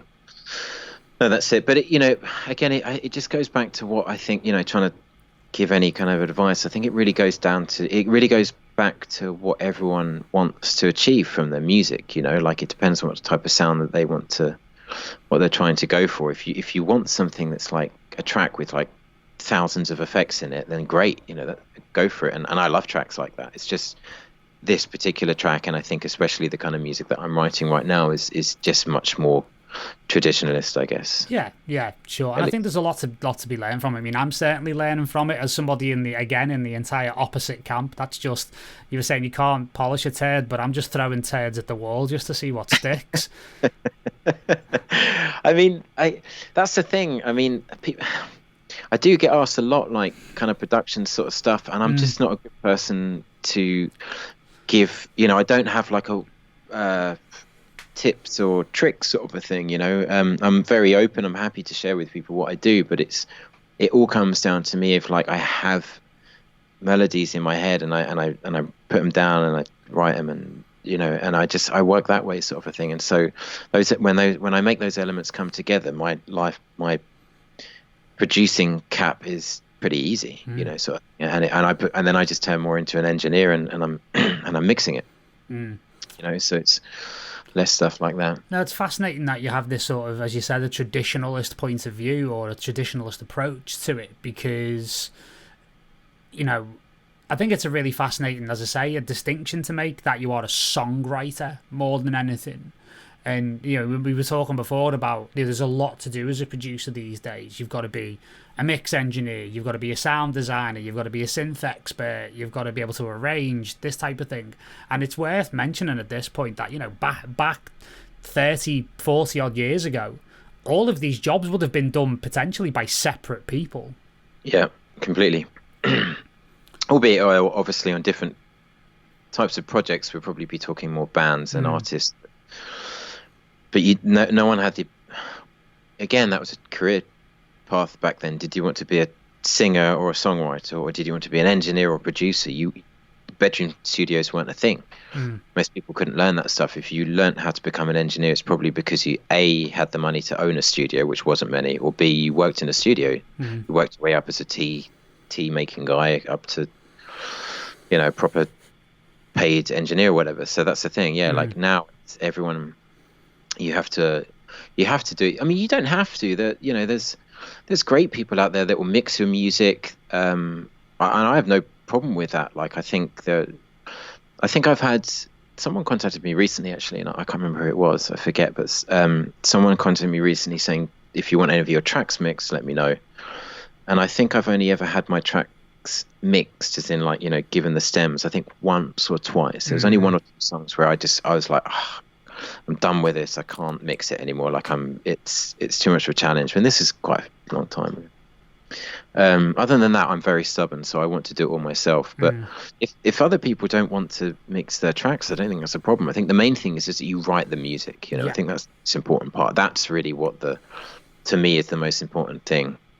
More important than like good mixing skills or even good production. You know, like I think if it's a good song and you've got good elements, you can, in my opinion, you can definitely have a great song that sounds crap in terms of production, but it's still a great song. But if you have a crap song with amazing production, it's still a crap song, in my opinion. You know, so it's like, it's really the main thing is like, I think is picking them sounds again and having a really good idea, whatever that may be, you know, a good hook, a good bait, you know, good thing. Don't just sit. I'd really dissuade from people just sitting down and think, oh, what shall I do? Let's write a tune. Like, don't do that. Sit down beforehand and think, okay, what's going to be different about this track to other tracks that I've done, or what other tracks other people have done, or how can I make this more interesting for me? Or if I was on the dance floor, what do I want to listen to? Or if I was in a club, you know, whatever, like, you know, just think about it first. Don't just sit down for the fun of writing beats or whatever, you know. No, exactly. Yeah, I mean, we're very. This is one of the places where we're very similar, actually, because I look upon myself as an artist. You look upon yourself as a songwriter. I look upon myself as a storyteller, and that's what exactly I try and do with my own tracks. And obviously, you know, with my involvement with our label, with Chapter 24 as well, that has always been a big part of it, like the narrative drive of trying to bring that storytelling and real authentic emotion back into dance music. So it's a huge thing. And I always remember, it was really funny actually, because on the TV here earlier today, Labyrinth was on the TV. And obviously David Bowie, legend that he was, still is and always will be.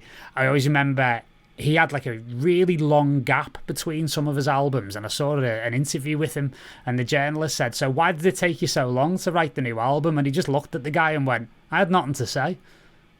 Yeah, it's great, isn't it? Yeah. Like, what else? Great. It's it should be, yeah.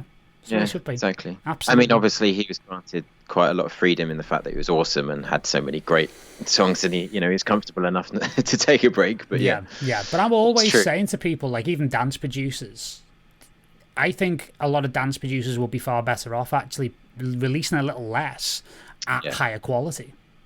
That's what I do now. That's what I'm trying to do that more and more, and I have done actually for the last, I don't know, whatever, 4 or 5 years. I do less, and it does work out better. But again, I've gotten myself to this point. I'm not saying, I don't think that's a good advice for people starting out. But the real advice there is definitely, it's like, I think you've got to say something, because authenticity and emotion comes across in a track, and people will feel it. People will know the difference when you listen to a song. You can hear the difference when someone's had fun making that or not. Like, it's obvious. Like, you can hear it, I think. So no, totally. I think totally. 100%. So just to sort of round off on the track, really, and before we move on to some questions that we've had submitted by our members previously. Yep. In terms of mix down, like obviously we've been speaking a bit about it, and we know that you mix your tracks down in the vast majority of times. So how do you go about it in terms of your approach? Are there specific thoughts that you have about it, a specific way of doing it? What does the mix down look like for you? This is it. I literally work. I do it in the same session. I do it as I go along. I can't. I'm very. I get really hung up if I'm right. I do everything as I go along, because I can't progress until I've actually gotten the track already sounding the way I want it to sound. So I don't just I don't kind of, like, how to say, I don't write like a demo version first. I guess I'm thinking in the songwriter sense again, but I'll do it as I go along, because this kind of production plays such an integral part of how the song's going to sound, how it's going to mix, sort of a thing, and how you choose the next sounds that you're going to do. I can't put in a bass sound on top of a bunch of drums that sound rubbish. You know what I mean? Because because you've got to get the drum sounding right first or whatever. Yeah. Know that then when you do put the bass in, you know that you only have to worry about choosing the right bass. Otherwise, you could choose the wrong bass, which works with the bad drums, and then once you make the drums good again, you then get, you know what I mean? So yeah. I mix everything as I go along, and that's right down to levels. That's right down to editing, getting rid of any little problems that you might hear or little sounds or whatever. And I don't mix into a different session. I'll master, but that's just fake mastering for me to play out the tracks in a club. You know? Yeah. So you have somebody else master your tracks every time if they're released. Yeah, but if it's stuff that I'm just playing out, you know, just DJ sort of stuff, I master it, and it's pretty close, to be honest. It really is. Like, it's only a few times when I've really had problems, and I've sort of had to work with a mastering engineer and sort of say, can you sort this out, please? And I've sort of said to them, what's the problem? And they have, and they've saved me. But most of the time, it's pretty good. And, you know, and I'm sure you've sort of told a lot of people this before, but that whole thing of like gain staging and watching levels and all that stuff, like, we all get told it a thousand times, but it's so true. You know, if you start off clean and continue all the way through with a good sort of structure and not having too many plugins, and just, you know, simple is better, and it really helps. And if you're just always conscious of those kind of things, of like making sure you're not clipping in any channel and grouping things correctly and not doing any weird sort of stuff, it just makes it all easier. You know, you'll end up on top at the end, and from that point of view, you don't need to do much at the end. You know, I can't remember, but I'm pretty sure I mastered this, you know, like as a fake master or whatever, and played it out, and all of us played it out, Lee and everyone who had the copy of the track, and it, you know, sounds great. It sounds completely great, and I'm pretty sure I probably used a multi-band compressor, some EQ, and a limiter, and that would be it. So most of the sound, I mean, you can hear it when I'm playing this track, like it's you know, it's clean as a whistle, mate. It really is. Exactly. Yeah. So it's like I do it as I go along, sort of thing, you know. No, very much so, and it tells. It's, you know, the feeling of spaciousness in the track, like in general, because you've used so few elements. Yeah. And the elements that you have used, they don't take up too much space, and they don't outlast or outstay their welcome too much either, which I think is a huge point. Yeah, I mean, this track, there's other tracks which I've done where the drums could be like 2 times as busy, or 2 times, you know, as many channels. I like a lot. I know you've told me this before, like you liked my my Coccoon album, Her Future Ghost, and the track Her Future Ghost, because of all of the kind of what do you call it, like the little intricacies or whatever, the little details and stuff, you know? and I love doing those kind of things, but that can get quite problematic when mixing, because you've got a lot of different sounds to deal with, but it's kind of like wrestling with all of them to kind of like chip away at them until they kind of fit in their right place. And as long as they have their reason why they're there, and you're not just throwing a lot of stuff together, then you can kind of, you know, you eventually kind of do it. And that just comes with practice and time, and that's something that I just kind of have worked out how to do, you know. Yeah, totally. And again, I remember, like, I came down to your place for a couple of days to hang out. And it was so funny because, like, we were going through like sessions and stuff, pretty much the same as what we're doing now, just with nobody else, not with 200 people watching, right? Yeah. But the funny thing was, I remember being like, I always call it like I was disappointingly impressed. And I was like, why? Is that it? Like, is that it? Yeah. Really? And I was like, wow, that's so amazing. Because, like, again, another thing I always say to people is like, when you hear something that you absolutely love, that blows you away, that really impresses you, the human, like, I don't know whether it's like the reptilian brain, it has this capacity to like step in and say, well, if you love this must mean it was incredibly complicated. Basically, yeah, exactly. You definitely think it's much more going on as well. Your mind's filling in the blanks that unnecessarily, you know, like you start to think, oh my god, I bet that, you know, I do that even myself. Like, I listen to tracks, I'm like, I bet that person used that really expensive synth, and I bet they have like 100 channels, and then, you know, I get that a lot because, you know, when I've remixed so many incredible artists over the years, and they send me their stuff, and I'm only ever really remixing people that I respect and love, and you know, a friend, whatever, and they're all great producers, and it's the same thing, and I get sent the parts, and I'm like, oh, it's that good. It's just, you know, really simple. It's really good parts, you know, and it's the same thing. You always think that there's much more going on, but there's not. But again, it comes down to that they've written a good song, and that's really what it is. It's like placement and like good parts and whatnot, you know, good elements and everything. So no, that's what it's about. So yeah, we're going to move on to questions now from our MYT AAA members who supplied us with some phenomenal questions. And looking at a few of them now, I think we've kind of answered some of them through the course of the call, which is always going to be the case. But in terms of where we're going next, and let's just get this right. There you go. First of all, stop sharing, or do I need to still share? No, that's fine. That's fine. We can do that. That we can just go back to a regular camera. That's fine. It's up to you. It's up to you. I mean, if we need to answer something in we can always move it back to a screen share. That's fine. So, when writing, do you write with a particular label in mind, or do you just write and then once finished think of a suitable label? Half and half. I think sometimes I write with a particular label in mind. I think more now than ever, but you know, because of working with All Day Dream and Lee and you know, like and Sebastian Ledger and everyone and all of these kind of guys, but I do it. I guess I do it more as an inspiration sort of a thing, and it's something that I'm now that I'm in, because I'm in this sort of place. I'm very comfortable with this kind of sound, and I have a very wide scope of what I think fits into those kind of labels. I might write those kind of tracks, send it off, and they may not like it, you know, but that doesn't matter. But I don't. I don't. How do I say it? Like I'll start off as a loose inspiration, let's say, or as a loose idea to write something for one of the labels. But after a while, it just writes itself, and I don't end up thinking, oh, it's got to have that right synth sound. Otherwise, you know, maybe a DJ won't play it or something. I just get on and do my thing. You know? Yeah, totally. I think that's really healthy because, you know, I've said this a lot, and I've been on record as saying this a lot, where, you know, we listen to a lot of demos for Chapter 24. And a lot of label managers say this to me as well, where, you know, a lot of people will send demos in and they say, like, we've specifically written this track for you and for this label.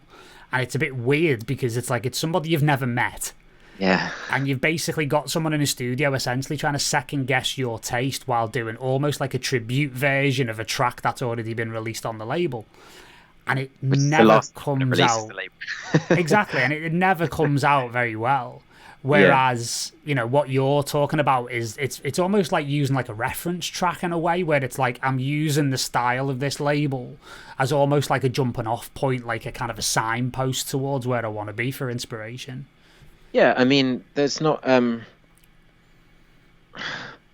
it's different for me now because of, you know, the sort of labels and the artists that I'm working with and like collaborating with and everything, because we're all kind of like in a similar sort of family, and you can see how a lot of tracks can transfer onto other labels or, you know, whatever. So it's a little bit different. So it's not so imperative that I start to think, oh, I've got to write some tracks for, you know, All Day Dream or something. It doesn't really matter.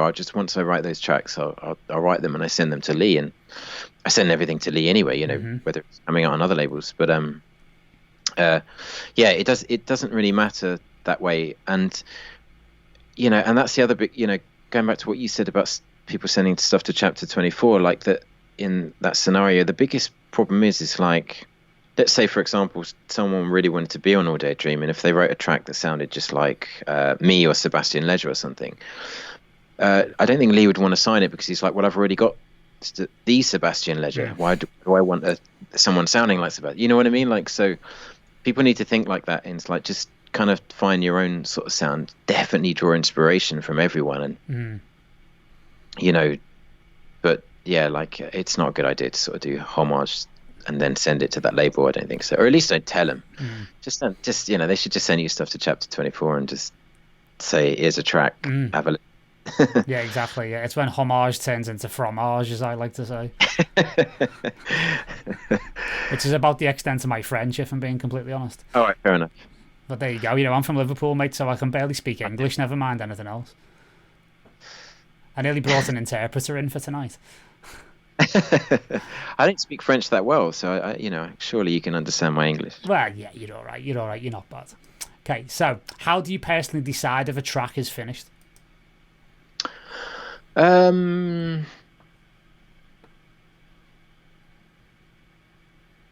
think most of the time I think it goes back to, again, like I usually have very strong ideas of, even right from the very beginning, once the track starts to be formed, of where I want that track to be and what I want it to do. My mind races really quickly, so it's like I'll start, a bunch of loops, a bunch of sounds, and I'll very quickly be like, okay, I know exactly what this track wants, and it would be really good if it does that. I definitely want it to do that part. Oh, that bit sounds good on its own, and then that's already in my head, and then it takes me a long time to get to that point, but I already know what it's about, and so it's kind of like a checklist, and I write that most of the time. I write it down, and I'm like, I want this track to do this, this, this, and this, and this, and then I do it. And then if it works, it works. If not all of them work, not all of them work. But that's it. And then you just listen through. And then again, like, technically I would, I could, as you said, like, play them out, but I don't like to. So I know when a track's finished. I know from, as obviously as being a DJ and doing this for a long time, I just know. I just know when it's done, because I have a really high standard that I want this track to reach that level that and the goals that I'd sort of set out to do, Yeah, totally. And it's the same for me as well, because it took me, like, before my first release, it took me like 3 years to finish a track for the first time. Yeah. And then after I finished that and I decided that was what finished looked like for me, like the next week after it taking me that long to get one to my standard, I got asked to do a remix, and I knocked the remix out in like 24 hours. Yeah. But there's a lot to be said for that, and I've done that sometimes. It's like self-confidence is really a lot of to do with being able to finish music. If you can't finish it, there might be something either A, wrong with a track, or B, there might be something wrong with your kind of like, I'm talking from self-experience here, is that like sometimes I can't progress any songs and I can't progress any tracks because I'm just kind of like, don't know what I want. I don't know. I kind of, I think I could do that. And, I'm all just a little bit milling around, not really doing anything. And sometimes if you go back to, like, if you have a track that you finished already, or that you go back to one of your own tracks and listen through to it and be like, actually, how did I do that? And learn from yourself sometimes and be kind of like, actually, that was a good track. If if you've done a track of your own, you'd be like, that's a good track. How did I do that? Oh, okay, yeah. Actually, I could do that on this new one. And, and it kind of spurs you along sometimes. Sometimes I think, that's helped me sometimes. It might sound strange, but it's sometimes I've just sort of gone back over my old stuff and been like, and that kind of gives me confidence. I'm like, hey, I know what I'm doing. I can do this thing. It's a strange kind of thing. That's what I find anyway. No, it is, because you become oddly detached to your own music a lot of the time, I find. And, even like listening to my Bedrock release last year, it's like at times... It was ages away, wasn't it? Like, yeah, time's gone. Like, you've done so much in between. And also, that was when it was released. Like, you wrote that the year before. Further. Yeah, exactly. That's what I mean. And like, a lot's happened since then. And we're like prone to just putting it in the drawer, signed, done, onto the next, aren't we? As most people are, who's creative, like always looking ahead. So, yeah, it's understandable. Yeah, that's what happened. I always end up like reopening the sessions and going through stuff again. It's like, oh, that's how I did that. Oh, that's cool. Yeah, exactly. Yeah, because you don't, your brain doesn't store all of that unless you're really capable of storing all of that kind of information. But it's interesting to get over it. So, or you're Sebastian Ledger, one of the two.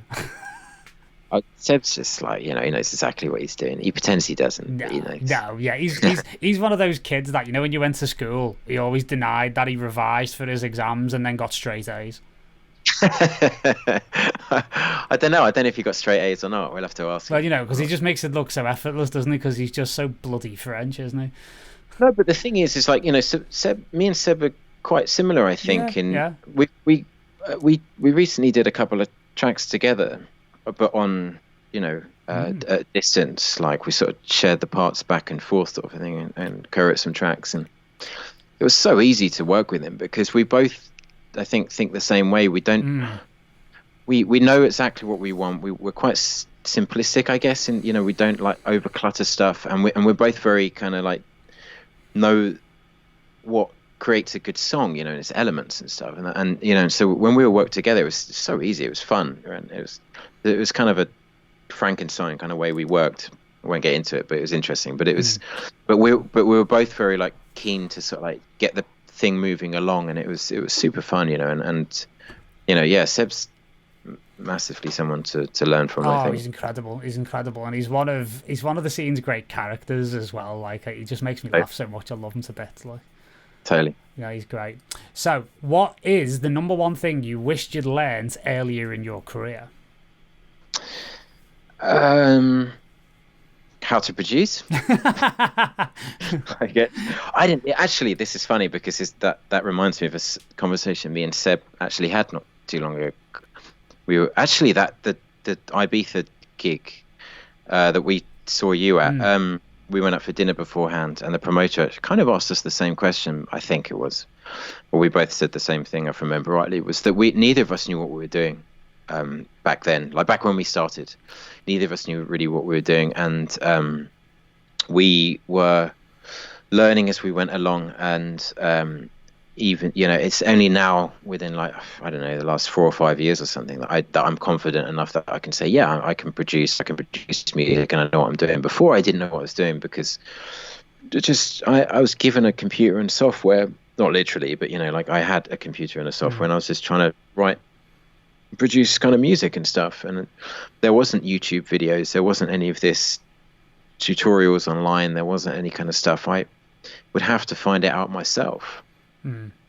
By when I first started doing my releases or something, delivering masters that were like in the red and stuff, pre-masters and stuff, and them saying, yeah, it's too hot. And I'm like, what do you mean? What does that mean? Like I'm working out everything, like you slowly have to work it out. So yeah, what I wish I knew was really learning the basics and learning from, that was the question, right? That was the question. Yeah. Well, yeah. I think really learning, knowing the basics and everything. I came from a musicianship point of view, but not a producing point of view. So I think I think that's what you can definitely do nowadays, is learn the basics and learn like good mixing techniques and just simple stuff that will really make your life much easier. Yeah. I mean, for me, it was brevity basically more than anything, because I remember getting my first track signed and the feedback was, this is brilliant, but it's about 5.5 minutes too long, mate. Can you cut it down? It was like 13.5 minutes long. It was ridiculous. Wow. Like, you're a Villalobos fan or something, or what? Well, no, I think I was halfway towards, being Goldie, and right now a long track's about my mum.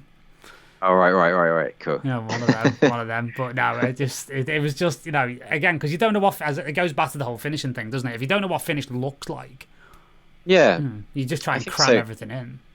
Yeah, I think, that's why obviously with this music, being a DJ is like so kind of not imperative, but it's so helpful because, again, I go back to my friend Justin Machakos, who in New York where I produce with, he's always sort of like said to me, like, he's like structuring tracks. He's like, I have no idea. He structures them so that he can, because he only plays live.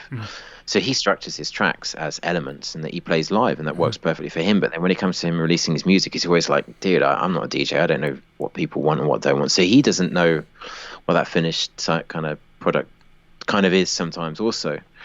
And you don't, like if you just, you don't. But the thing is like there's so much resources out there to tell you what it is. And the main thing is like listen to other tracks, work it out. There's so many times when I've taken a track that I like, I've cut it up and I've worked out when does that element come in, how many times does that element come back in, or when's the breakdown, how many bars is that, stuff like that. I've done that loads. Like I like doing that. It's interesting to sort of see, especially on tracks which are interesting structures or something, it's fun to kind of see that stuff. No, totally, absolutely. So this is a good one. Do you have any particular routines that you stick to for better workflow and focus? And I suppose this actually extends into another thing of like, do you produce every day? Do you have like a routine or like a kind of a schedule that you stick to help you with organization, focus, creativity, flow? I can't say that I have a complete routine. I definitely prefer working daytime than nighttime. I'm a kind of a more like a get up early and have daylight and stuff. I guess it's dark now, but behind me you could probably see earlier was like a really nice space with my studio. It's upstairs and a nice skylight, so I like that. I don't have a stick to a routine. That I do produce probably every day. How many hours? That depends. It could be all day. It could be 30 minutes. Depends on if I'm inspired or not. Getting inspired and getting in the right frame of mind is the hardest thing that I find to do, but I have lots of different tips and tricks for that, which work for me. I don't know if they can be transferable to other people, but it could be stuff like listening to a mix or something, or listening to other tracks, or going for a walk, going out exercising, or going for a swim. Could be anything, but I always make sure that pretty much, like I said before, I'm kind of a mad scientist who stays in the studio pretty much day to day. I'm never too far away from the studio, because when that inspiration kind of hits, I just want to jump right back in, so it's kind of that's my main thing really, is I never leave the studio kind of too much. Did you write on the road when you're on tour a lot, or is it I do now. Yeah, the laptops are so fantastic now, they're amazing. I mean, even Light Eyes, the track on the All Day a Dream release, on the same EP as this track, Light Eyes, I wrote before Burning Man 2018, and I wrote kind of like half of it at home, then a quarter of it in San Francisco, and then finished the last like 10% actually at Burning Man on my laptop, like just with headphones and like playing around sort of thing, and then played it on Robot Hot, like a couple of days later or whatever, which is fun. So and yeah, I find it really interesting to produce on the road. I could finish that track because I'd already mixed it. Again, this goes in like what I said before. So it was already mixed. All I was adding in the track was like maybe a few more elements, or getting the structure right, etc., etc. So I knew it sounded right as soon as I bounced it. It wasn't really a problem.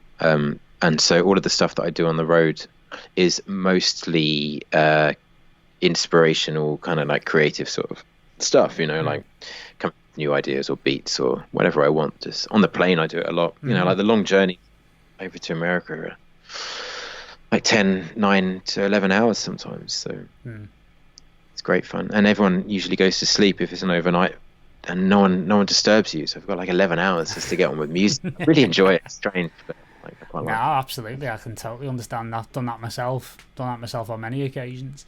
So going from inspiration to writer's block, how do you work with that? Have you had any experience with it? What's the Tim Green philosophy on when you feel creatively blocked? Just don't get it. Just don't get writer's block.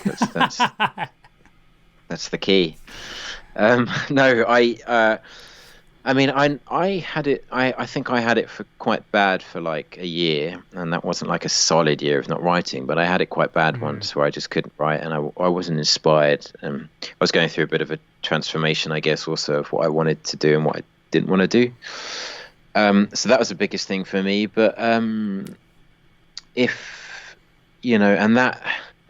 I mean, it's psychological, really. Writer's block only is ever psychological. If there's an issue, if you've got writer's block, it's a psychological reason. There's no other reason. So if you've got a really big problem with writer's block, then it's something that maybe you should see a therapist or a psychiatrist or something, because they'll probably be able to work it out better than yourself. I've always been quite good at kind of reading myself and working out what needs to be done, what doesn't, and that's what I've always realized for myself, that when I've had writer's block, even like mini ones or whatever, like for a week I can't write or something, it's because I've got other stuff going on in my head. I've got other things that are bothering me, that are distracting me, that are getting in the way, or something's annoyed me and I haven't dealt with it, or whatever. It could be anything. and but you don't realize it, and so you have to kind of work it out. That's to me what I've had when I've had writer's block, and so I'm pretty sure that's what it is for most other people, because music should be fun, it should be easy, it should be free, and it should never be done with, in my opinion, with a serious objective in mind, like got a deadline and you've got to make money, and otherwise blah blah blah. It's got to be fun, you've got to be free, you've got to enjoy it, and at the end you should want to share it with people, whether it's one person or whether it's a million people, it doesn't matter, but it should be something that you want to do. So if you do have writer's block, I'd imagine it's probably something that it's something that you need to sort of like deal with, and so there are lots of things for that, like being healthy, exercising, sleeping well, being happy, all of these sort of things, they help, and like living a good life for yourself is the main sort of thing. I mean, and it's different for different people, because there are people that smoke like weed or whatever, and they write amazingly. If they don't smoke weed, then they can't write, and it's crazy. Like, I couldn't imagine that. Like, that just doesn't work for me. But whatever works for the person is the I think is the sort of thing that you should be able to find, hopefully. Yeah, I mean, to be honest, that question alone and where we've just gone with it is almost like an episode of a podcast on its own. Yeah, completely.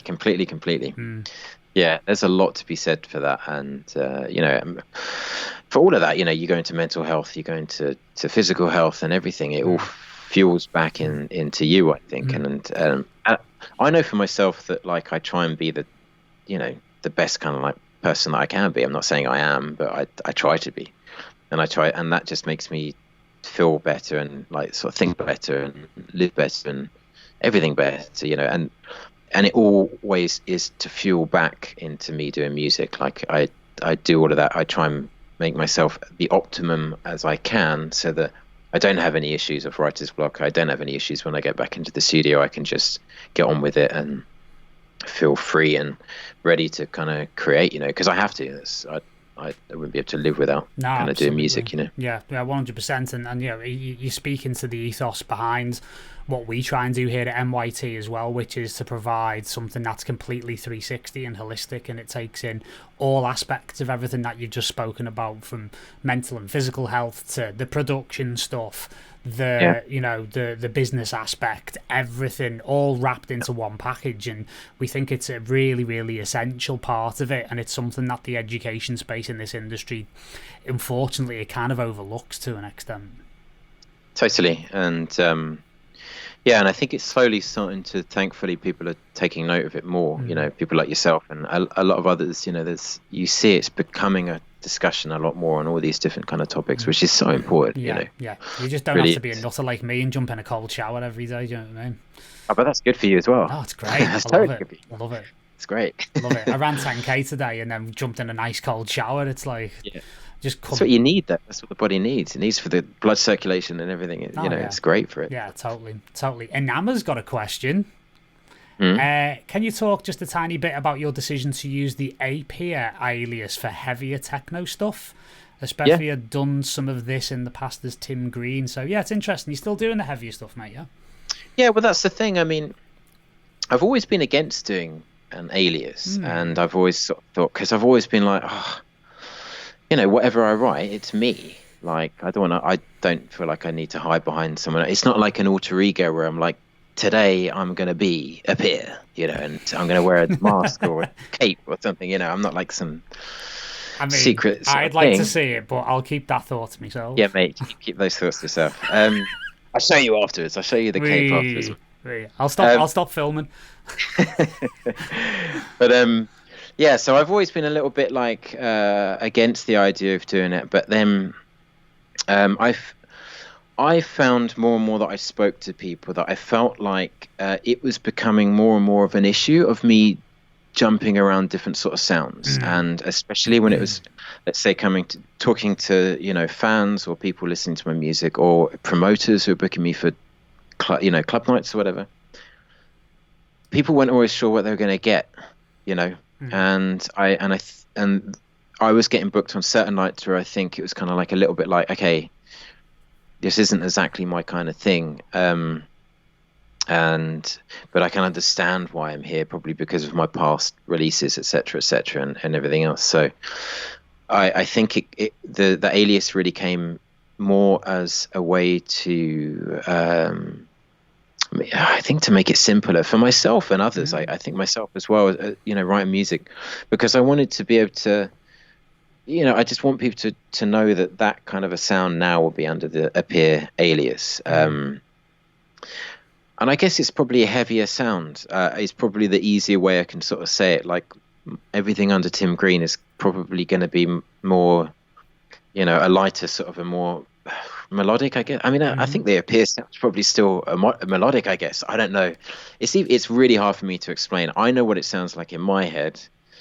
And, and I don't want to say like it's going to be like techno is Appear and then house is Tim Green, because that's so basic. And I don't think I've never really like written proper techno music. I've always been kind of like the black sheep, I guess, of techno, and never really fit in. But and then the same with the house music. I'm not like a full on house, artist sort of a thing. I come from my world, which is, jazz and rock and everything else. But I love this music a lot, and I like that you can express in it.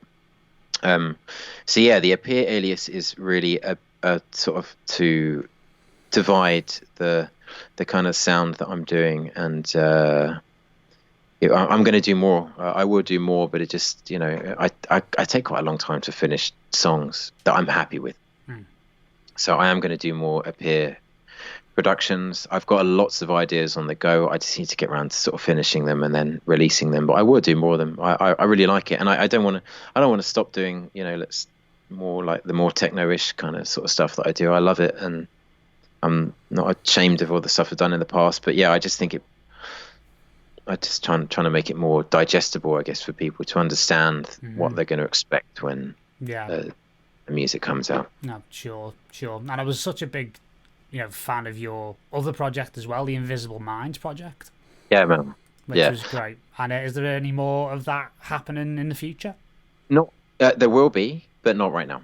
That takes a lot of effort, that's kind of that almost is like a proper alter ego, I guess, because that's me writing band music for a band that doesn't exist, and I have to sort of like create a band with musicians and stuff, and I'm definitely going to jump back into that, but it's I'm not working on it at the moment. Right now my headspace is strictly kind of electronic and dance floor kind of music, I guess. I know how it is, because it's completely the opposite for me at the moment. I mean, I am finishing some dance tracks at the moment, but where I'm moving because of a lot of work that I'm doing in the immersive audio space, it's forced me into a situation where it's like, okay, to make the most of this technology, I'm now undergoing a transformation in the opposite direction towards becoming more of a live artist. And you're totally right. Those mindsets are 180 degrees almost in the opposite direction from one another. That's it. That's the hard kind of thing. It's like I felt like I was, splitting my soul when I was working on those different projects, because at one point I did the Coccoon album, techno, and then I did the Invisible Minds album, and they came out in the same year, and it was kind of like different projects going on at once, and it's a lot because it's all on my kind of shoulders, and it was all coming from my brain, and it was just a lot. It's hard to jump between the two. Really is hard. But so the Appear thing and Tim Green, they're much closer. They're totally far away. Yeah, because I know how much work and effort and blood, sweat and tears you put into Invisible Minds. Yeah, it really showed, man. It really showed. So, I'm glad it's going to make a comeback at some stage in the future. But it will. I think it might morph into something different. Because it has to. It's it's a project that I love and did really well, and the lead track, Yo Melee, I don't know if you saw, but was on Wagamama, the latest TV advert as well. Pretty cool. It gets really good feedback, but like anything, I need to be doing more and more and more and more and more. If you want that project to be successful, you have to have constant sort of music coming out. Like anything, to be consistent, and you need to be in the sort of the main focus of the world, not the world, but you know what I mean, like just you need consistent kind of stuff happening, so people take note. And I don't have the time to do that, because it's all coming from me. So it's something on the shelf that I'll get back down eventually. No, perfect. Final question: any other upcoming releases that we have to look forward to, my good friend? Yes. So next is what month are we in right now? April. The end of this month is I've got a remix coming out on Audio Dream for an artist called Slow Hearts, and after that, what are we in April, May? Yeah, in the end of May or beginning of June, I've got a release coming out on Sebastian Ledger's label, Lost Miracle. Nice. One track from me, and then another track which is a collaboration between me and him. So that's one of our collaborations. We've done another collaboration which actually we need to talk about and work out what we're going to do with it, because we don't know yet. And then later on in the year, I've also got, what else have I got coming up? I don't know when they're coming out, but I've got more tracks coming out with Izevsky and Gorge on Audio Dream and Shanty Radio Moscow, or the new label. I'm not sure which label it's coming out on yet. I think they've just started a new label as well. Yeah. Got a release.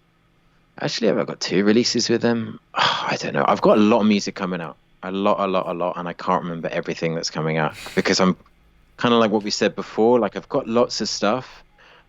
I've got something else happening with Lee later in the year, but I'm moving so quickly and working on so much more new music. That's kind of like what's in my mind.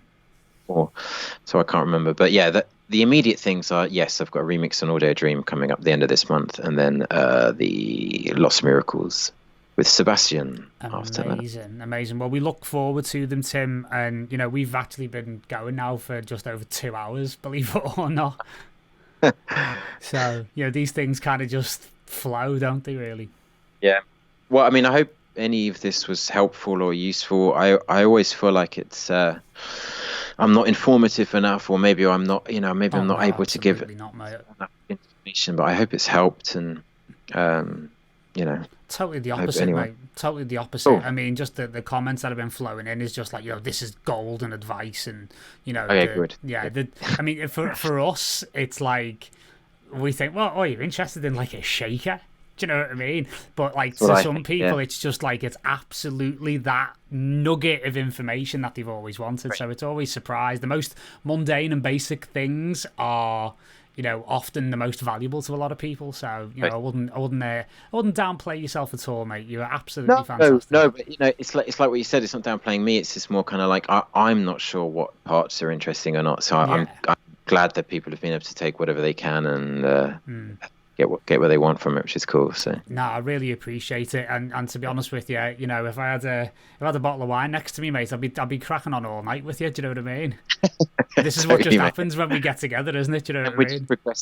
Progressively get more drunk, which would be even better. Yeah, and then it'd get progressively, like the jokes would get progressively more than appropriate. 100%. We are after 9 o'clock in the UK, so we probably get away with it. Do you know what I mean? Well, and you're a Scouser, so it's definitely going to get worse. Mate, that's my stock and trade, mate. I'm here to lower the tone. You're here to lift it up, Make it nicer. Yeah, exactly, mate. Exactly. But I can't thank you enough for this, Tim. This is fantastic. I really enjoyed it, man. No, thank you very much. And thank you to everyone to watching as well. Totally. Thanks, everyone, for tuning in and bearing with me. Oh, mate, it's been an absolute pleasure. Again, it's like we said when we first decided to do this. It's like, it's going to be great because we just get to spend an evening together, which we wouldn't do under normal circumstances. Exactly. Yeah, and we've been talking about doing this for a long time now, so I'm glad that, with obvious circumstances going on in the world right now, this is proven to be the perfect time to sort of get this done, which is nice. So, and there's a lot more to come from us as well, where MYT is concerned, and we will be letting people know about that when the time is right. Yeah. Say no more. Yeah. And as I said, thank you very much to everyone for joining us this evening. Tim's EP is out on All Day I Dream at the moment, Vacation to Life, and also he's got these lovely remixes and this Lost Miracle release coming out, and a lot of new music coming as well. We've got a lot of stuff coming as well over at MYT. We've got a lot of masterclasses. We've actually got a live track feedback on the 19th of April. So you can send your tracks in to me and I will give you feedback on them live. And it'll be the same kind of situation like this across Facebook, Twitch, YouTube, etc. And we'll have potentially a special guest joining us who may or may not be fairly well known in the industry, who could give us a bit of extra feedback. So tune in for that. All the information on that is on our Facebook page. And if you like more stuff like this, we've got stuff happening every week, and we've got lots of online courses over at www.transition.studio. So thanks once again, guys. This will be up across all of the channels afterwards, so you can watch it for free as many times as you like, and you can get to spend many, many hours of your lockdown with me and Tim Green.